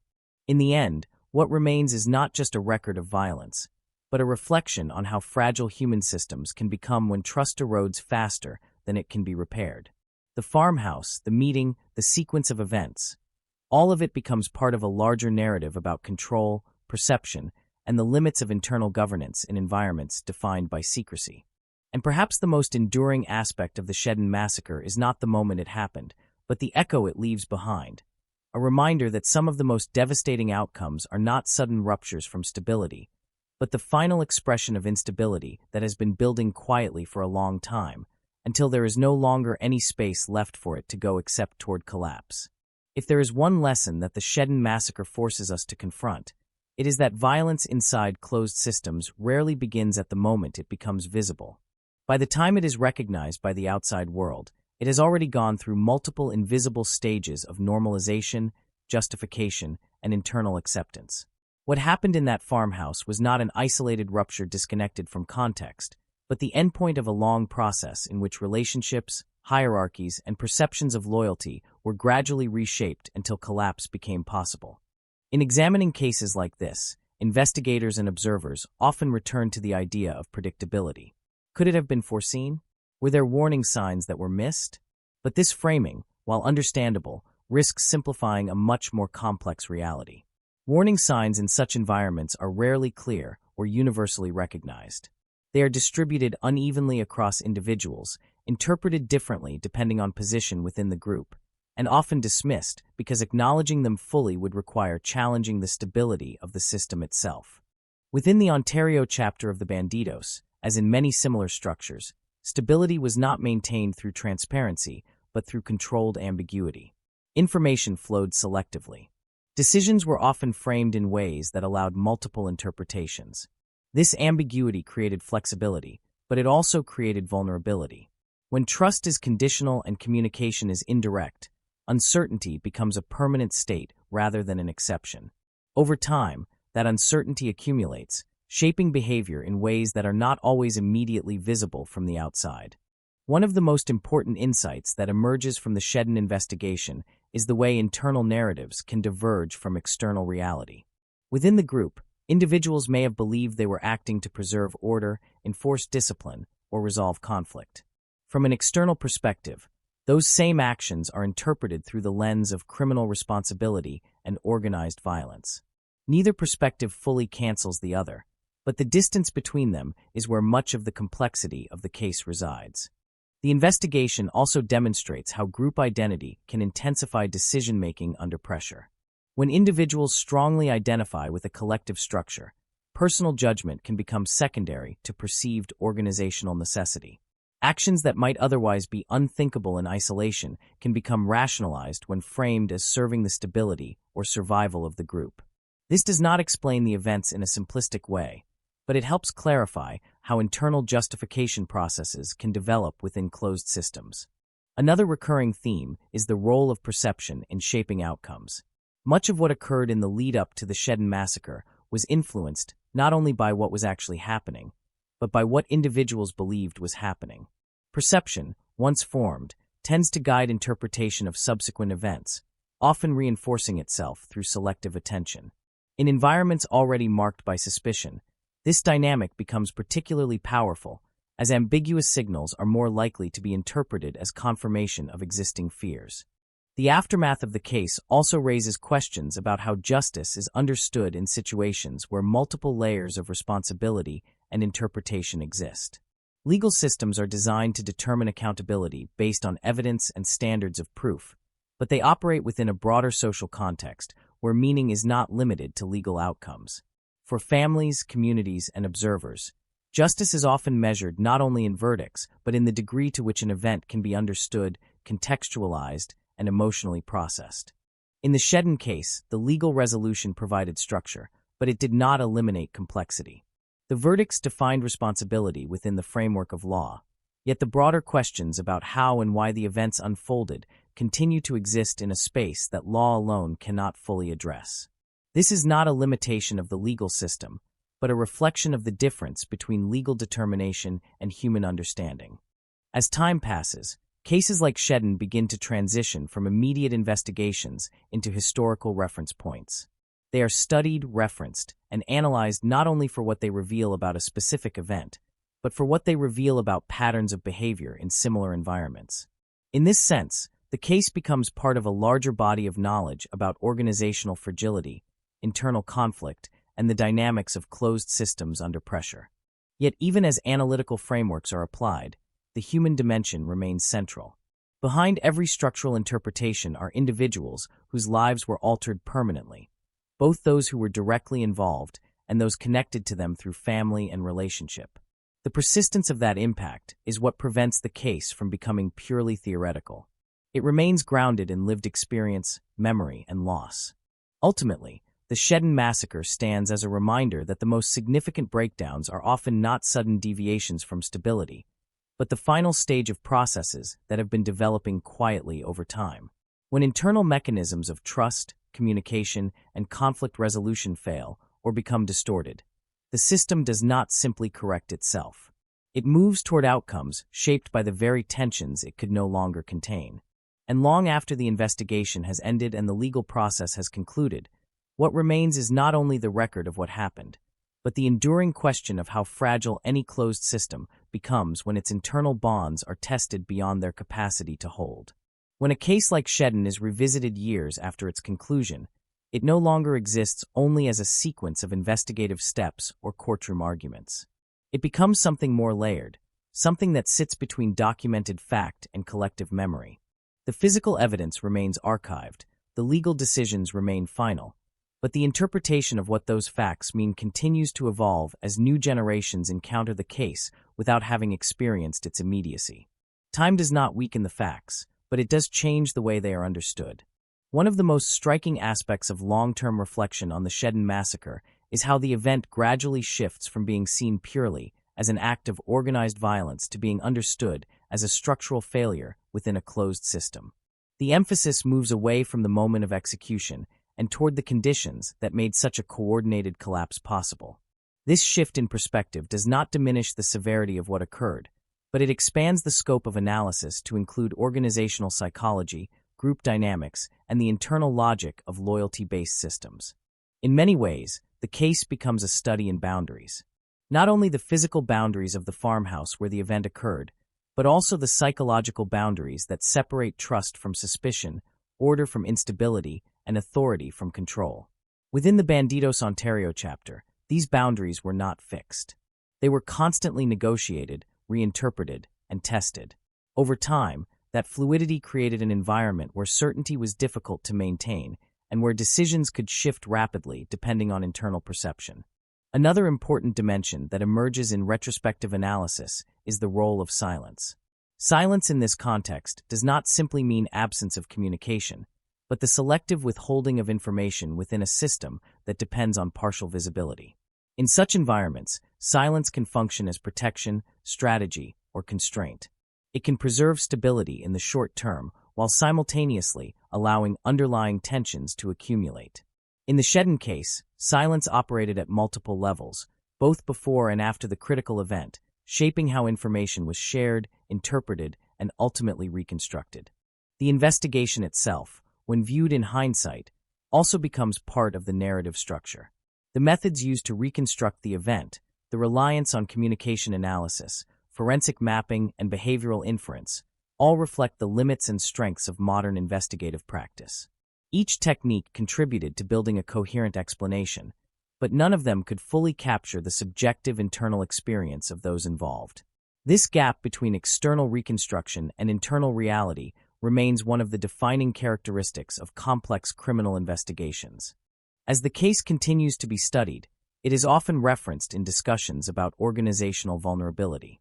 Closed groups that rely heavily on internal enforcement mechanisms and hierarchical loyalty are particularly susceptible to internal fragmentation when trust erodes.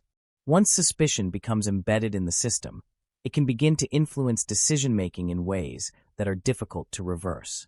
The Shedden massacre is frequently cited as an extreme example of how unresolved internal tensions can escalate when there is no external mechanism for resolution. At the same time, it is important to recognize that structural analysis alone cannot fully account for the human dimension of the case. Behind every organizational dynamic are individual decisions shaped by personal history, perception, and immediate circumstance. These decisions do not occur in isolation, but within a network of relationships that influence how situations are interpreted and acted upon. The complexity of Shedden lies precisely in this intersection between structure and individuality, where systemic conditions and personal agency converge. For those indirectly affected by the case, including families, communities, and observers, the passage of time does not necessarily lead to resolution. Instead, it often leads to a different kind of engagement with the event.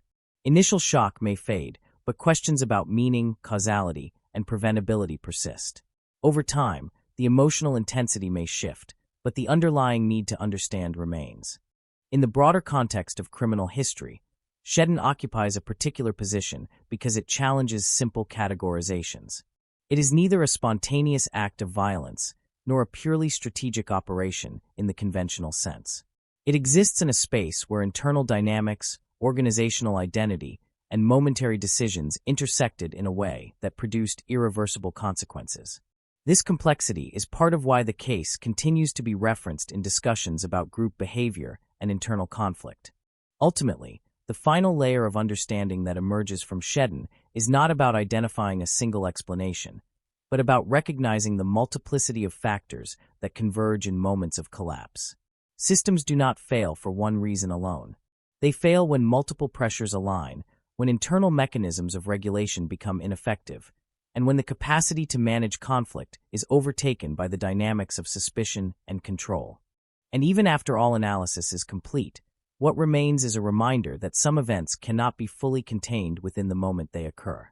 They continue to expand outward in meaning, shaped by time, interpretation, and reflection, long after the physical scene has been cleared and the legal process has reached its conclusion.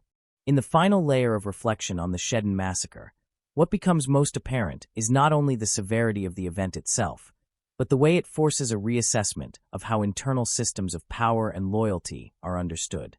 Over time, the case stops being viewed solely through the lens of a single violent episode and instead becomes a reference point for how fragile cohesion can be when it is built on conditional trust rather than stable, transparent structure.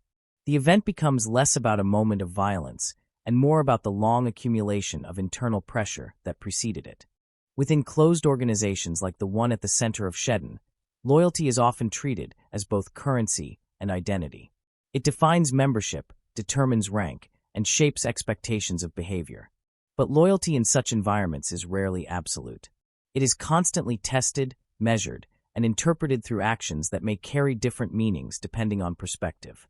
When loyalty becomes something that must be continuously proven, it also becomes something that can be questioned at any time. This instability creates a foundation where suspicion can grow quietly without needing external influence. One of the most important realizations that emerges from long-term analysis of the case is how quickly perception can become operational reality. Once individuals within a system begin to believe that others may no longer be trustworthy, those beliefs start to influence behavior in concrete ways. Decisions are adjusted, alliances are reconsidered, and communication becomes more guarded. Even if the original perception is incomplete or incorrect, the responses it triggers can still reshape the structure of the group. In this way, perception does not merely reflect reality, it actively participates in creating it. The Shedden massacre also highlights the danger of environments where conflict resolution mechanisms exist only internally. Without external frameworks to mediate disputes or provide accountability, disagreements must be resolved within the same system that is already under strain. This creates a situation where neutrality is difficult to achieve, because all participants are already embedded within the same hierarchy of influence and suspicion. When resolution is delayed or avoided, unresolved tension does not disappear. It accumulates until it demands resolution in a more extreme form. Another layer of understanding comes from examining how ordinary behavior can exist alongside extraordinary outcomes. In the lead-up to the events at the farmhouse, there was no outward indication to casual observers that a coordinated act of violence was imminent. This contrast between surface normality and underlying instability is one of the most unsettling aspects of the case. It challenges the assumption that extreme outcomes are always preceded by visible warning signs. Instead, it suggests that the most significant indicators may exist only within internal dynamics that are not accessible to external observation. As investigators reconstructed the sequence of events, they were not only assembling physical evidence, but also attempting to reconstruct a social environment that was already disintegrating at the moment it was being analyzed. Every piece of testimony, every forensic detail, and every recovered communication became part of an effort to stabilize a narrative out of something that was fundamentally unstable. This process of reconstruction is itself an interpretation, shaped by available evidence and investigative frameworks, but always limited by the absence of complete internal visibility. Over time, the case has also become a reference point in discussions about organizational psychology and group behavior under stress. It is frequently cited as an example of how tightly controlled systems can fail when internal trust is no longer sufficient to maintain cohesion. In such systems, authority alone is not enough to prevent fragmentation. Once trust erodes, authority can become a tool that accelerates breakdown rather than preventing it. The Shedden case demonstrates how quickly this transition can occur once internal alignment is lost. For those studying the aftermath, another recurring theme is the difficulty of separating structural explanation from moral interpretation. While it is possible to analyze the conditions that led to the event in neutral terms, it is much harder to disengage from the ethical weight of what occurred. The loss of life, the betrayal within the group, and the irreversible consequences for families and communities all resist purely analytical framing. This tension between explanation and meaning is part of what keeps the case present in public memory. Even decades later, the Shedden massacre continues to function as a cautionary example of how systems can fail from within. It does not offer a single lesson or a simple conclusion. Instead, it presents a layered reality in which structure, perception, loyalty, and conflict all interact in ways that can produce outcomes no individual actor fully controls once they are set in motion. And in that sense, the final understanding that remains is not about identifying one decisive cause, but about recognizing the accumulation of conditions that allowed a closed system to reach a point where internal resolution was no longer possible, and where the only remaining outcome was irreversible collapse. When examining the Shedden massacre at its deepest level, beyond the courtroom outcomes and investigative reconstructions, what remains is a portrait of how fragile human systems become when they are built on layered secrecy and conditional allegiance. Over time, the case reveals itself less as a sudden eruption of violence and more as the final expression of a structure that had been gradually destabilizing from within. The violence did not appear in isolation. It emerged from a system already shaped by internal tension, shifting loyalties, and an increasing inability to maintain stable internal trust. In many closed organizations, especially those defined by hierarchy and coded loyalty, stability depends not only on rules, but on shared belief in those rules. Once that shared belief begins to fracture, the system does not immediately collapse. Instead, it enters a transitional phase where appearances remain intact while internal cohesion weakens.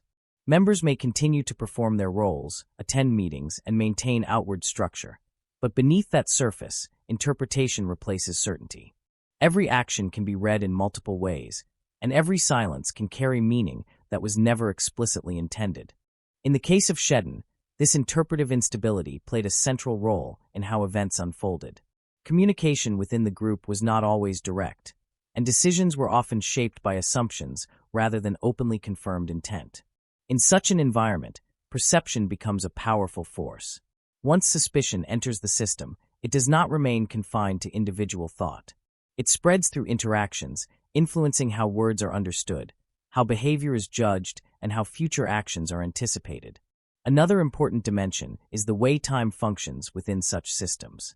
From the outside, the massacre appears as a single, discrete event that occurred on a specific day in April 2006. But within the internal dynamics of the group, the conditions that made it possible developed over a much longer period. Trust was not lost in a moment. It was eroded through accumulated uncertainty. Relationships did not collapse instantly. They shifted gradually under the weight of unresolved tensions. By the time the final meeting was arranged, many of the structural elements that would define its outcome were already in place. What distinguishes the Shedden case from many other incidents of organized violence is the degree to which internal relationships themselves became the mechanism of destruction. This was not a situation where an external force disrupted a stable group. Rather, it was a situation in which the group's internal mechanisms of control and discipline turned inward. The same structures that were meant to maintain cohesion became instruments through which cohesion was ultimately broken. From an investigative perspective, reconstructing such a case requires more than simply establishing physical evidence. It requires an understanding of behavioral patterns, communication networks, and the shifting psychological landscape of those involved. Investigators must translate fragmented information into a coherent sequence while recognizing that coherence is, in itself, a constructed outcome.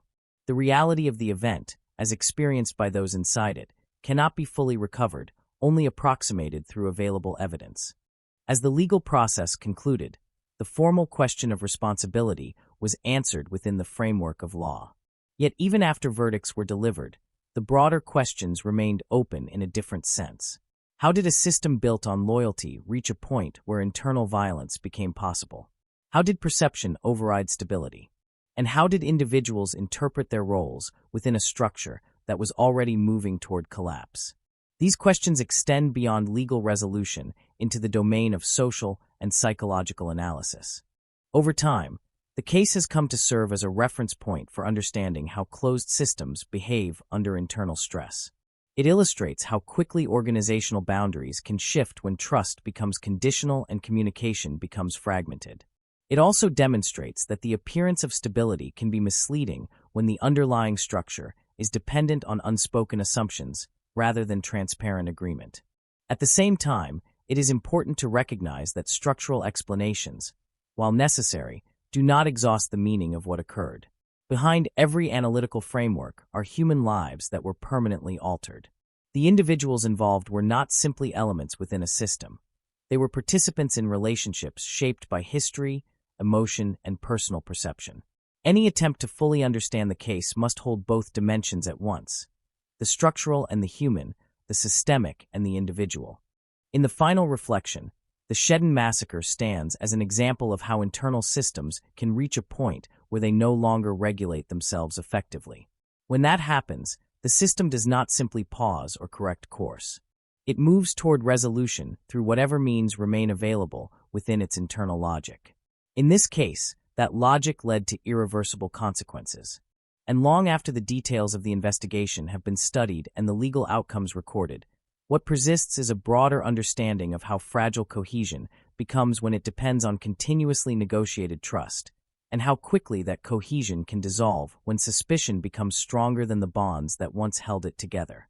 In the final contemplation of the Shedden massacre, what emerges is not a new set of facts, but a deeper awareness of how certain events resist closure even after they have been fully processed by the legal system. The verdicts may be delivered, the sentences may be imposed, and the evidence may be thoroughly examined, yet the broader meaning of what occurred continues to evolve as time separates the present from the moment of impact. Distance does not erase the event, it reshapes how it is understood. One of the most enduring aspects of the Shedden case is the way it exposes the hidden instability that can exist within tightly bound groups. From the outside, such organizations often appear structured, disciplined, and predictable in their internal logic. They operate with defined hierarchies, recognizable symbols, and established codes of conduct. But beneath that surface, the stability of the system depends on something far less visible: continuous agreement on the meaning of loyalty, authority, and trust. When that agreement begins to weaken, the system does not immediately reveal its instability. Instead, it continues to function outwardly while internally becoming increasingly uncertain. In the months and years leading up to the massacre, the internal environment of the group was shaped by this kind of gradual destabilization. Communication that once may have been straightforward became layered with implication. Decisions that once may have been collectively understood became subject to interpretation. In such conditions, the difference between cooperation and suspicion becomes increasingly thin, and the threshold for conflict becomes lower. What might once have been resolved through discussion or adjustment instead begins to accumulate unresolved tension. The Shedden event also illustrates how critical moments are often the culmination of long processes rather than sudden deviations. The final gathering at the farmhouse appears, in hindsight, as a single defining point, but its significance is rooted in everything that preceded it. The meeting itself was not the beginning of the breakdown. It was the point at which accumulated instability reached a level where it could no longer remain contained. By the time the individuals arrived, the outcome had already been shaped by prior shifts in perception, alignment, and internal trust. Another important dimension of the case is the role of certainty, or more precisely, the lack of it. Within closed systems under stress, certainty becomes increasingly rare. Members may no longer fully trust shared interpretations of events, intentions, or loyalty. When certainty is replaced by suspicion, decision-making changes in fundamental ways. Actions that might once have required confirmation are instead guided by assumption. In such environments, the space for misunderstanding expands, and with it, the potential for irreversible outcomes. From a broader analytical perspective, Shedden is often used to illustrate how systems that rely heavily on internal enforcement of norms can become vulnerable when those norms are no longer universally accepted. Enforcement alone cannot sustain cohesion if the underlying belief structure has already fractured. In that sense, the collapse is not caused by a single act, but by the erosion of the shared framework that gives meaning to collective behavior. The aftermath of the case continues to reflect this complexity. Even after legal resolution, the interpretation of what occurred does not remain fixed. Different audiences engage with the case in different ways. For some, it is understood primarily through the lens of criminal responsibility. For others, it becomes a study in organizational failure or psychological breakdown. And for those more distantly connected, it may serve as a reminder of how quickly systems that appear stable can shift into irreversible collapse when internal cohesion is lost. What makes the Shedden massacre particularly difficult to reduce to a single narrative is the coexistence of structure and instability within the same system. On the surface, there was order, hierarchy, and defined roles. Beneath that surface, there was fragmentation, uncertainty, and shifting perception. These two realities did not exist separately. They operated simultaneously, reinforcing and undermining each other until the moment of collapse. In reflecting on the case today, it becomes clear that its significance lies not only in what happened, but in what it reveals about the conditions under which such outcomes become possible. It shows how internal systems can continue functioning even as their foundations weaken, and how the appearance of control can mask the gradual loss of cohesion. It also demonstrates that the most consequential failures are often not sudden breaks, but the final expression of long-term internal processes that were no longer visible from the outside. And in that lingering space between understanding and finality, the Shedden massacre remains not just a closed case in legal terms, but an enduring study of how fragile collective systems can become when the bonds that sustain them are no longer strong enough to contain the pressures building within. When a case like Shedden is examined beyond its immediate historical and legal boundaries, what begins to stand out is the way it continues to function as a lens through which broader questions about human organization and collective behavior are interpreted. It is no longer only a record of what occurred in a farmhouse in Ontario in 2006. It becomes a framework for understanding how internal systems, when left to regulate themselves through unstable forms of trust and authority, can reach points of irreversible breakdown. One of the most persistent themes that emerges in long-form reflection is the contrast between perceived stability and underlying fragility. From the outside, groups with rigid hierarchies and strong identity markers often appear cohesive and controlled. Their structure suggests order, their rituals suggest discipline, and their internal codes suggest predictability. Yet this appearance can conceal a much more unstable internal reality, where cohesion depends not on shared certainty, but on continuously maintained belief in that certainty.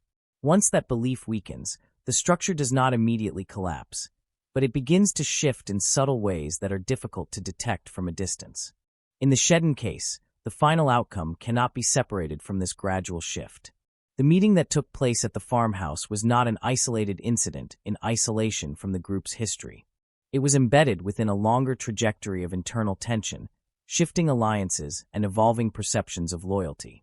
By the time the individuals involved arrived at the location, many of the interpretive frameworks guiding their behavior had already been altered. What was believed to be happening, what was feared to be happening, and what was actually happening no longer aligned in a stable way. Another important aspect revealed through retrospective analysis is the role of ambiguity. In environments where communication is indirect and hierarchy is enforced through informal mechanisms, ambiguity becomes both a tool and a risk. It allows flexibility in interpretation, but it also creates space for misunderstanding. Over time, ambiguity can accumulate, especially when it is used to manage conflict rather than resolve it. In such conditions, decisions are increasingly based on inference rather than confirmation, and inference is always vulnerable to distortion. The Shedden massacre also illustrates how systems under internal strain can reach a point where normal mechanisms of resolution are no longer available or trusted. When internal disputes cannot be resolved through shared understanding or external mediation, they remain within the system, where they continue to evolve without clear resolution. This unresolved tension does not remain static.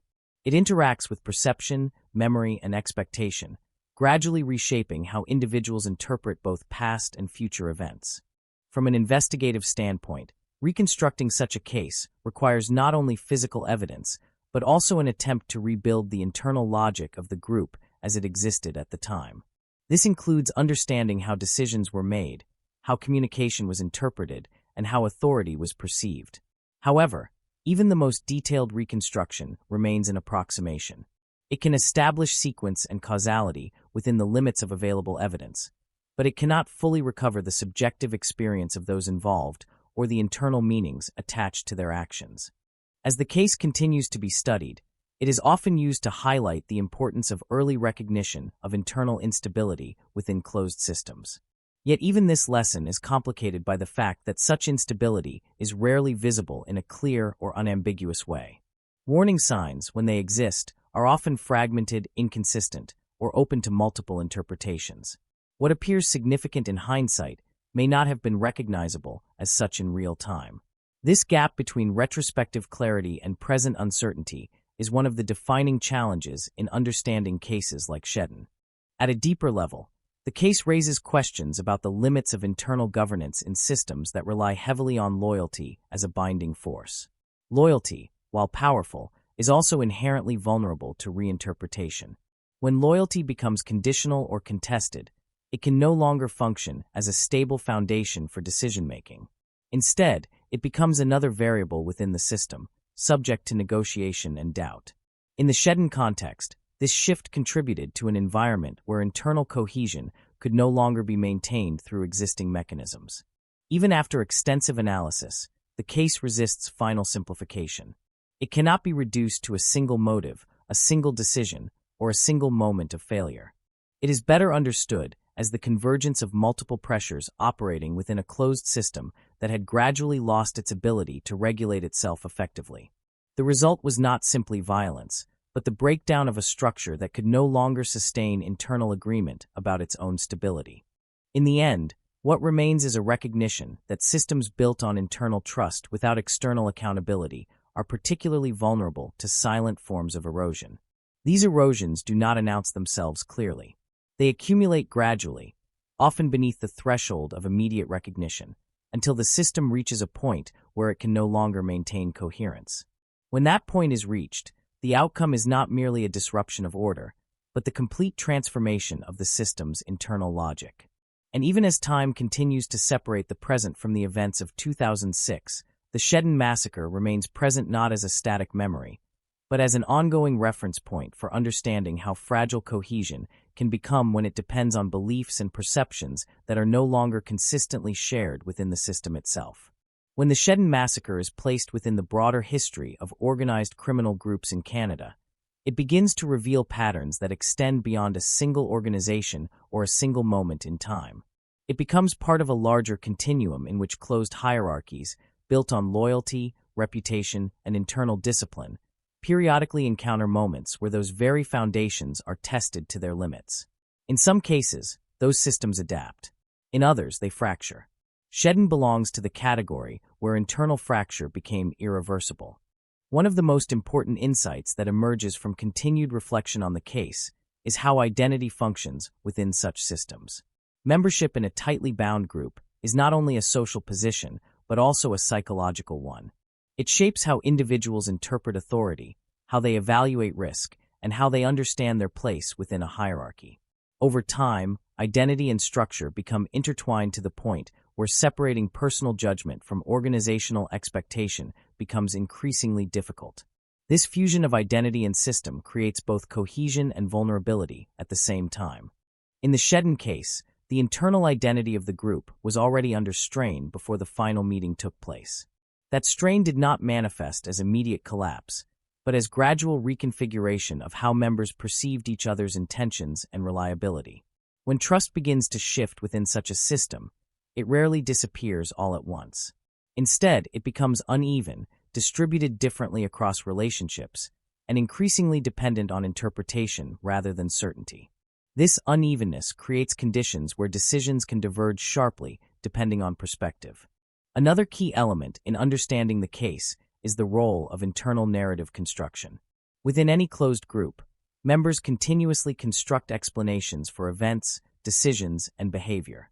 These narratives help maintain coherence, especially in environments where external verification is limited or absent.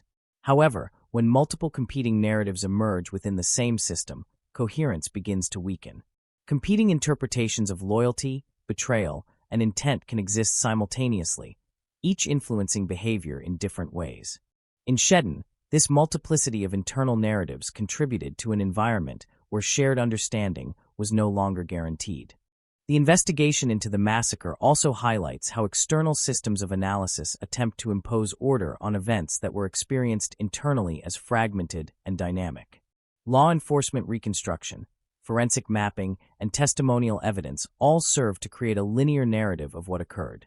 This narrative is necessary for legal clarity, but it inevitably simplifies the complexity of lived experience. The internal reality of those involved was not linear. It was shaped by rapidly shifting perceptions, incomplete information, and evolving interpretations of risk and intent. Over time, the case has also become a reference point in discussions about escalation within closed systems. Escalation in this context does not necessarily follow a predictable path. It can be gradual, nonlinear, and influenced by small changes in perception that accumulate over time. What begins as internal disagreement can, under certain conditions, evolve into structural instability. The Shedden massacre is often cited as an example of how escalation can reach a point where internal mechanisms of control are no longer sufficient to prevent catastrophic outcomes. Another dimension that continues to be analyzed is the relationship between authority and legitimacy within the group. Authority in such systems is not only formal but also perceived. It depends on recognition by others within the hierarchy. When that recognition becomes unstable, authority itself becomes contested. In contested environments, decisions that would normally be accepted can become points of conflict. This dynamic contributes to an environment where internal alignment is increasingly difficult to maintain. The aftermath of the case further illustrates how difficult it is to reconstruct meaning in a way that satisfies all interpretive needs. For the legal system, the focus is on accountability and evidence-based conclusions. For analysts, the focus may shift toward structural conditions and behavioral patterns.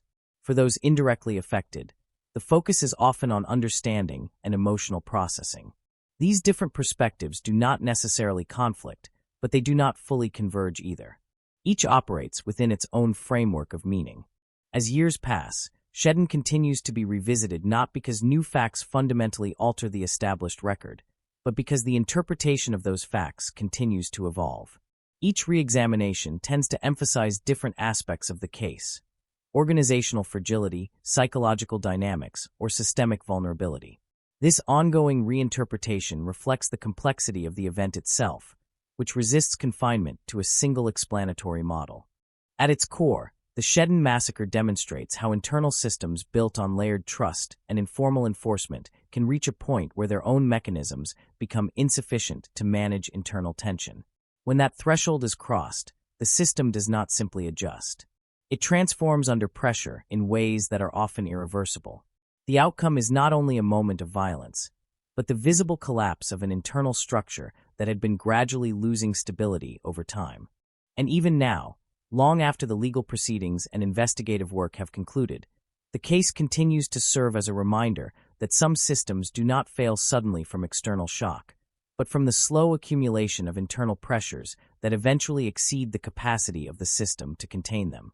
In the final reflection on the Shedden massacre, what remains most striking is not any single detail of the event, but the way it continues to expose the limits of stability in systems that depend on internal cohesion to function.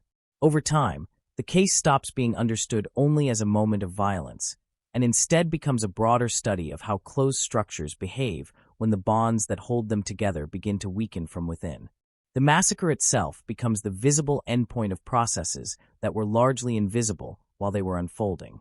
One of the central lessons that emerges is how fragile perceived stability can be when it is maintained primarily through shared belief rather than transparent accountability. In the early stages of such systems, cohesion often appears strong because roles are clearly defined and hierarchy is visibly enforced. However, beneath that appearance, stability depends on continuous alignment of perception. When members no longer interpret situations in the same way, the foundation of that stability begins to shift. This shift may not be immediately visible, but it alters how decisions are made and how actions are justified.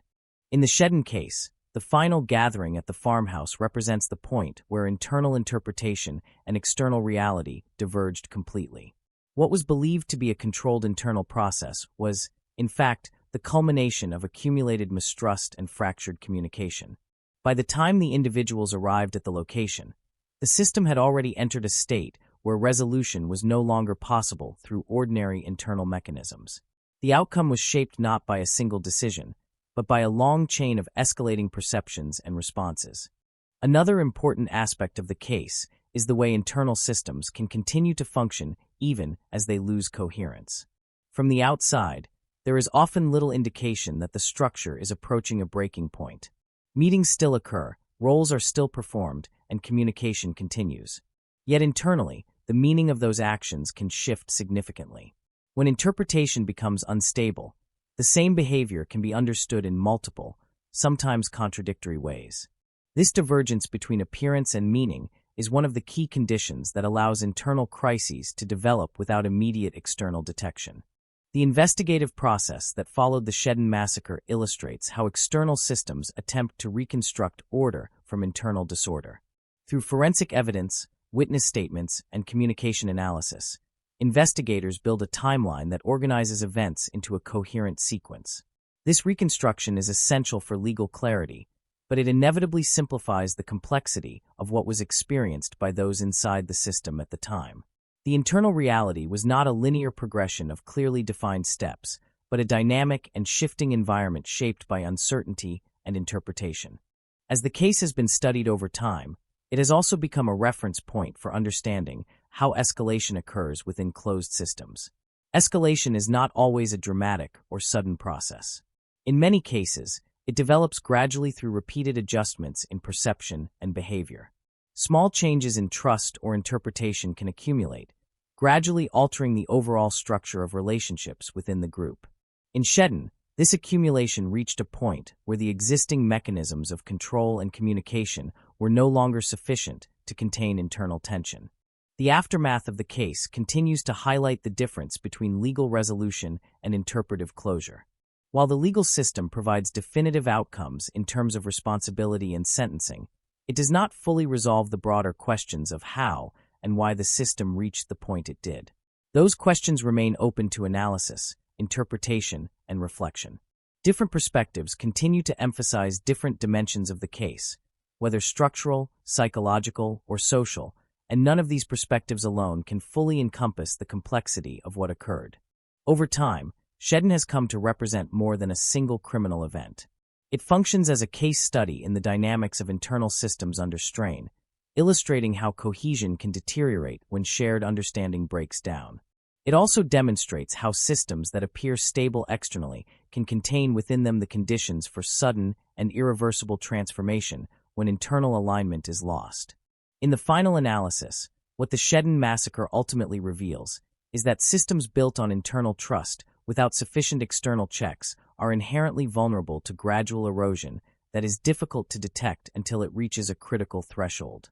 Once that threshold is crossed, the system does not simply adjust or recover. It shifts into a new state defined by the breakdown of the very mechanisms that once maintained its stability. And even after all analysis has been completed and all legal processes concluded, the case remains a lasting reminder that the most significant failures are often not immediate or visible, but are the result of long, quiet processes that accumulate over time until they can no longer be contained within the structure that once held them together.